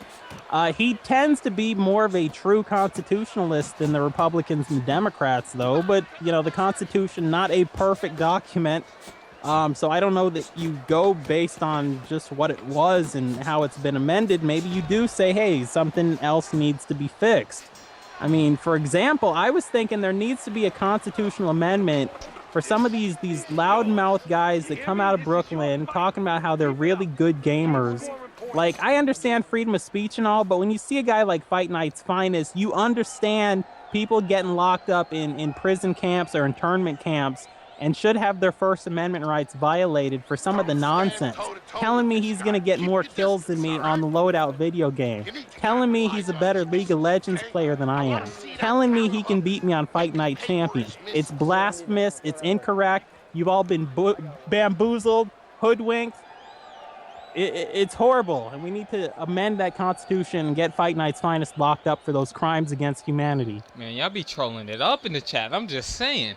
When I first got this game, I joined the gym and we went on mic and they were teaching me how to sidestep, uppercut, and backstep straight. I thought I was good until I came across Fight Night's videos. I don't know what kind of gym teaches you that. That's a shame if that's what you're new to the game and they're teaching you how to, you know, they take you into that boot camp and it's like you gotta throw 15, you gotta sidestep 15 times in a row before you can throw that uppercut. Like, I bet they ran you through a whole training sequence, had a brand new training games installed into the game just to teach. Oh snap, here comes Dave the Rip one. Looks like it just might be a knockdown. Will he be able to, oh snap. Okay, I'm sorry Dave, damn. Yeah, well, I mean, that's kind of when you first get the game. It's like, yeah, it's a boxing game. You think about boxing, you think about guys' records, so you just kind of want to win. And these guys are telling you, hey, if you want to win on this game, this is what you do. That back step, the straight, just spam the power straight, sidestep, uppercut, spam that. I'm surprised there's not gyms that teach you how to get really good at clinching. Yeah, that's the only thing that people don't do in this game that's bitch made. It's just clinch all the time. Now, I'll tell you what, I'll use a clinch. I know how to effectively use a clinch. Yeah, I might start using it in this fight just because Dave's beating the hell out of me. But there's a clinch right there for you guys. But I'm just saying, that's the only other thing that you have to do in this game in order to be a total bitch. Clinch, sidestep, uppercut, backstep straight, and then talk about you're the best. That's it. Well, maybe in the new game there's going to be a better running mechanic. Yeah, you know, speed you up when you're on the outside. I can't believe people was up there saying that nonsense about what they would have seen in the next Fight Night game. Oh, make sure that there's something that speeds outside fighters up. Well, yeah, they're fast enough already if you ask me. Well, do this in round 3, you would have paid the price, blocking everything coming forward. Cameron Vincent in the comment section saying he went to an actual boxing gym and the coach hit him in the rib with the right and he puked. And I don't know why Fight Night tries to train people like that, but it's that tough love. He just likes to have guys come in and he just beats the shit out of them every day. And then I guess he figures after a couple of months or years, they're going to learn how to defend themselves. And after a couple of years more, after being beaten up every day by Fight Night's Finest, guys will get pissed off. They'll start throwing punches. It's that unorthodox Crown Heights technique he brings to the table. Crown Heights. Chill, you trying to get me beat up, man? I'm just relaxing. Anyhow, yeah, you clinched effectively with Augustus. I thought it was a pretty good job. There's nothing wrong with clinching, but just not excessively. I'm gonna start clinching now. Park Slope, red hook, you know. Okay, nobody's scared of anybody from Park Slope. I'm just saying. But we'll just clinch Dave and try to get him frustrated now. Spamming is effective in this game. It's the most effective thing you can find in this game. And yeah, I've seen that with those sidestep kicks. I don't know what was up with that on EA UFC, but hopefully they patched that. Well, I haven't watched too much game footage on that. It looks like a fun game, but it also looks like a game that's only going to be fun if you're playing against other people who want to fight sim or friends. I have seen a lot of spamming on there. I talked about it before, that belly-to-back suplex. If you're going to tell me you've got 10 different fighting styles in the game, don't just have one move from a fighting style and say that style's represented. There shouldn't just be that same belly-to-back suplex I see every time I watch an EA UFC game fight. There should be a number of different throws, freestyle throws, Greco-Roman, different things, more judo throw. How about this? If you're going to patch the game, just patch in more move animations. Give fighters, I definitely agree with that. Game is very basic in my opinion. Yeah. I mean, Matthew, I actually have not played Watch Dogs or Titanfall. I probably would play. I had a chance to play Titanfall. Like, I could have downloaded the PC one, but it was 50 gigs and it was only free for the week. I was like, I'll go play some loadout. You know what I find interesting, actually? You see these streamers nowadays, it's just like in companies just giving away, like telling people just give them free games, and I'm sitting there like, well, why hasn't anybody given me a free game? I've been patronizing this game for the last 2 years. I want somebody to go in here and get me some free games. Hell, I love Madden 15 right now. Everybody getting these free games. Okay, so basically, EA, if you're listening, Fight Night has been plugging your stuff for a long time, and Fight Night's telling you he would love if you send him a copy, a box copy of Fight Night Champion. Well, how much use would that be to me? I mean, it clears some space in my PlayStation. Yeah, that's what I'm saying. You've been plugging this game a long time. You've earned it. Yeah, like, when you make a new one, let me be the guy that, gets sponsored by EA and they send me out there to beta test the game for them, and hell, why not? I think I deserve it. How about, what I'd like if they'd send me a beta, or not a beta, but like a full version of that crew game when it comes out. Yeah. I know that's not EA, but I mean, I've played a lot of driving games. Well, granted, you don't got the sub count. We don't got the sub count, Arachnid. Yeah, I mean, Kaze went out, bought me that 7 Days to Die, but why do I have to wait for independent people to buy me games? I want to get a game from a company. Yeah, I mean, yeah, I want not the money. I could screw the money. I can care less about the money. Just let me test the games and stuff out. I see people up in here that don't even play the games getting a chance to test the game out. I'm like, why'd you send him out of all people? Like, when I saw EA UFC come out, I'm like, instead of iPod King Carter, nothing wrong with him, even though I'm not a fan. It's like, why don't you send Sakuraba or MMA Game? They've been patronizing your game for the longest time. Is it because they don't have the sub count? The uppercut! Come on, baby. Drop! Damn, his health must be high. They just up there eating them uppercuts. Well, he doesn't have that T-shirt chin like you do. Yeah, I got that cotton chin. Oh, well, I got that cotton chin apparently. Hey, that paper mache chin. Yeah, got that Lennox Lewis jaw. That Ortiz. But in any case, I saw a match on Friday Night Fights the other day where somebody got knocked out in less than 13 seconds by getting hit in the shoulder. What? Yeah, it was ridiculous. I gotta find that footage online. In the shoulder. In the shoulder, Doc. In the shoulder. I mean, was he knocked out, or did it hurt and he just got knocked down? He got knocked down and then he couldn't really get up, so they stopped the fight. God. That's what would you even say to him as a trainer? Like what the hell was that? That's what Teddy Atlas was saying. You say he's an embarrassment to boxing. Yeah, I guess the next week you're just like, all right, listen, man, I've been training for 40 years. I've never had this experience, but I guess we're gonna have to work. He hit me in the shoulder. I know you gotta teach me to block with my shoulders. We're gonna have to work on your shoulders, man. Yeah, like I've seen that before too. Some guy on SNY boxing got hit in the shoulder. And he just dropped and talked about it was the back of the head. And he would not get up. I'm sitting here like, are you serious? That guy might have just been scared, and he's like, listen, I'm going to take one punch from this guy tonight, and then I'm just going to lay down. Yeah, just literally lay there.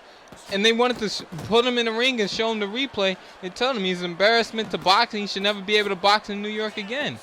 Look at this slugfest between guys with no stamina. The stamina management has been bad for me today. I was hold on, I'll be right back, but I'm going to tell you about poor stamina management when I'm back in like 30 seconds. We hope you don't come back, Arachnid. Anyway, so now I can finally get to do my stream. I mean, yeah, that glass shoulder, Kami. Come on now, Lewis got a chin. I mean, yeah, he's got somewhat of a chin, but then when you're getting hit with guys with no power and you're getting knocked out, people are going to say you have no chin. That's just the way that it rolls. Let's see, speaking of Friday Night Fights, did you get to watch Trout's fight? No, I did not get to watch it, but there's a guy on YouTube who posts all the ESPN fights, so I'm going to go back and watch it when I get a chance. It's just kind of been busy lately. You guys are great. Trout looked horrible on Friday Night Fights. I mean, he's just been looking bad lately. I don't know what it is with him. Maybe he needs a new trainer, or, against Laurie, he looked pretty bad. That was a really bad fight. And then against Canelo, I did think he won that fight. And it's about that time, I got to say, get your chin checked. We got our knockdown of the fight from that double uppercuts. We've been looking for them all night, splitting the guard, looking like Tyson, getting underneath the chin of the Rip One and just letting those uppercuts fly. Next fight night, there's going to be a power straight to the shoulder, right? Just knocking people out with power straights to the shoulder. You know, maybe get that sidestep uppercut, hit a guy in the shoulder, watch him get flash knocked down. The shoulder is a very sensitive area. We seen Arachnid, so he got knocked out the other day by getting hit in the shoulder. Blood Catch just came straight with one good hook, and he was out of there. Right to the shoulder. That might be a new technique in boxing. You know, just learn that shrug technique. Keep those shoulders up. Take it all on the shoulder. Well, you might want to keep them shoulders down, because if you keep them up, then, you know, somebody go for the chin, hit you in the shoulder accidentally, and you're going to get knocked out. I'm saying that. If you don't really want to fight, but the fight's scheduled, you're afraid to get hurt, that's a good technique to have on hand. Learn how to get those shoulders up. Learn how to take a shot in the shoulder. Tell people it was a rabbit punch. The guy hit you in the back of the head. Yeah. Well, actually, don't tell them that, because then some people might agree and say they want to see a rematch, and then you're going to have to get in there with the guy again. So just tell them, listen, it looked like the shoulder, but he caught me clean on the chin. He was the better man, and just stay down. Yeah, and you know, when the replay comes up and they ask you about it, we'll just say, you know, that he broke my shoulder. Well, yeah, I mean, bad camera angles. Yeah, blame that Call of Duty lag on it. I mean, the promoters back there with the CG messing up with the camera focus, and I mean, yeah, there's a whole bunch of stuff that could have happened. So we're coming down to the last minute of round number 10. It's about to go down. Will I be able to win the fight? Will Dave the Rip One win the fight? You got to stay tuned. You got to watch for the next 30 seconds in order to see who wins the fight. Now, we all know if Arachnid was in here, he would have been out of here by round number 1, because I've been hitting the shoulder quite a few times from Dave the Rip One, so you guys don't want to see that, I promise you. Well, in any case, 20 people now have given the thumbs up. There's 15 watching. If you're watching now, you haven't hit that like button, hit it. Send the link out on Twitter so people can catch the replay later on. They're going to want to hear what I had to say. Oh, and also, yes!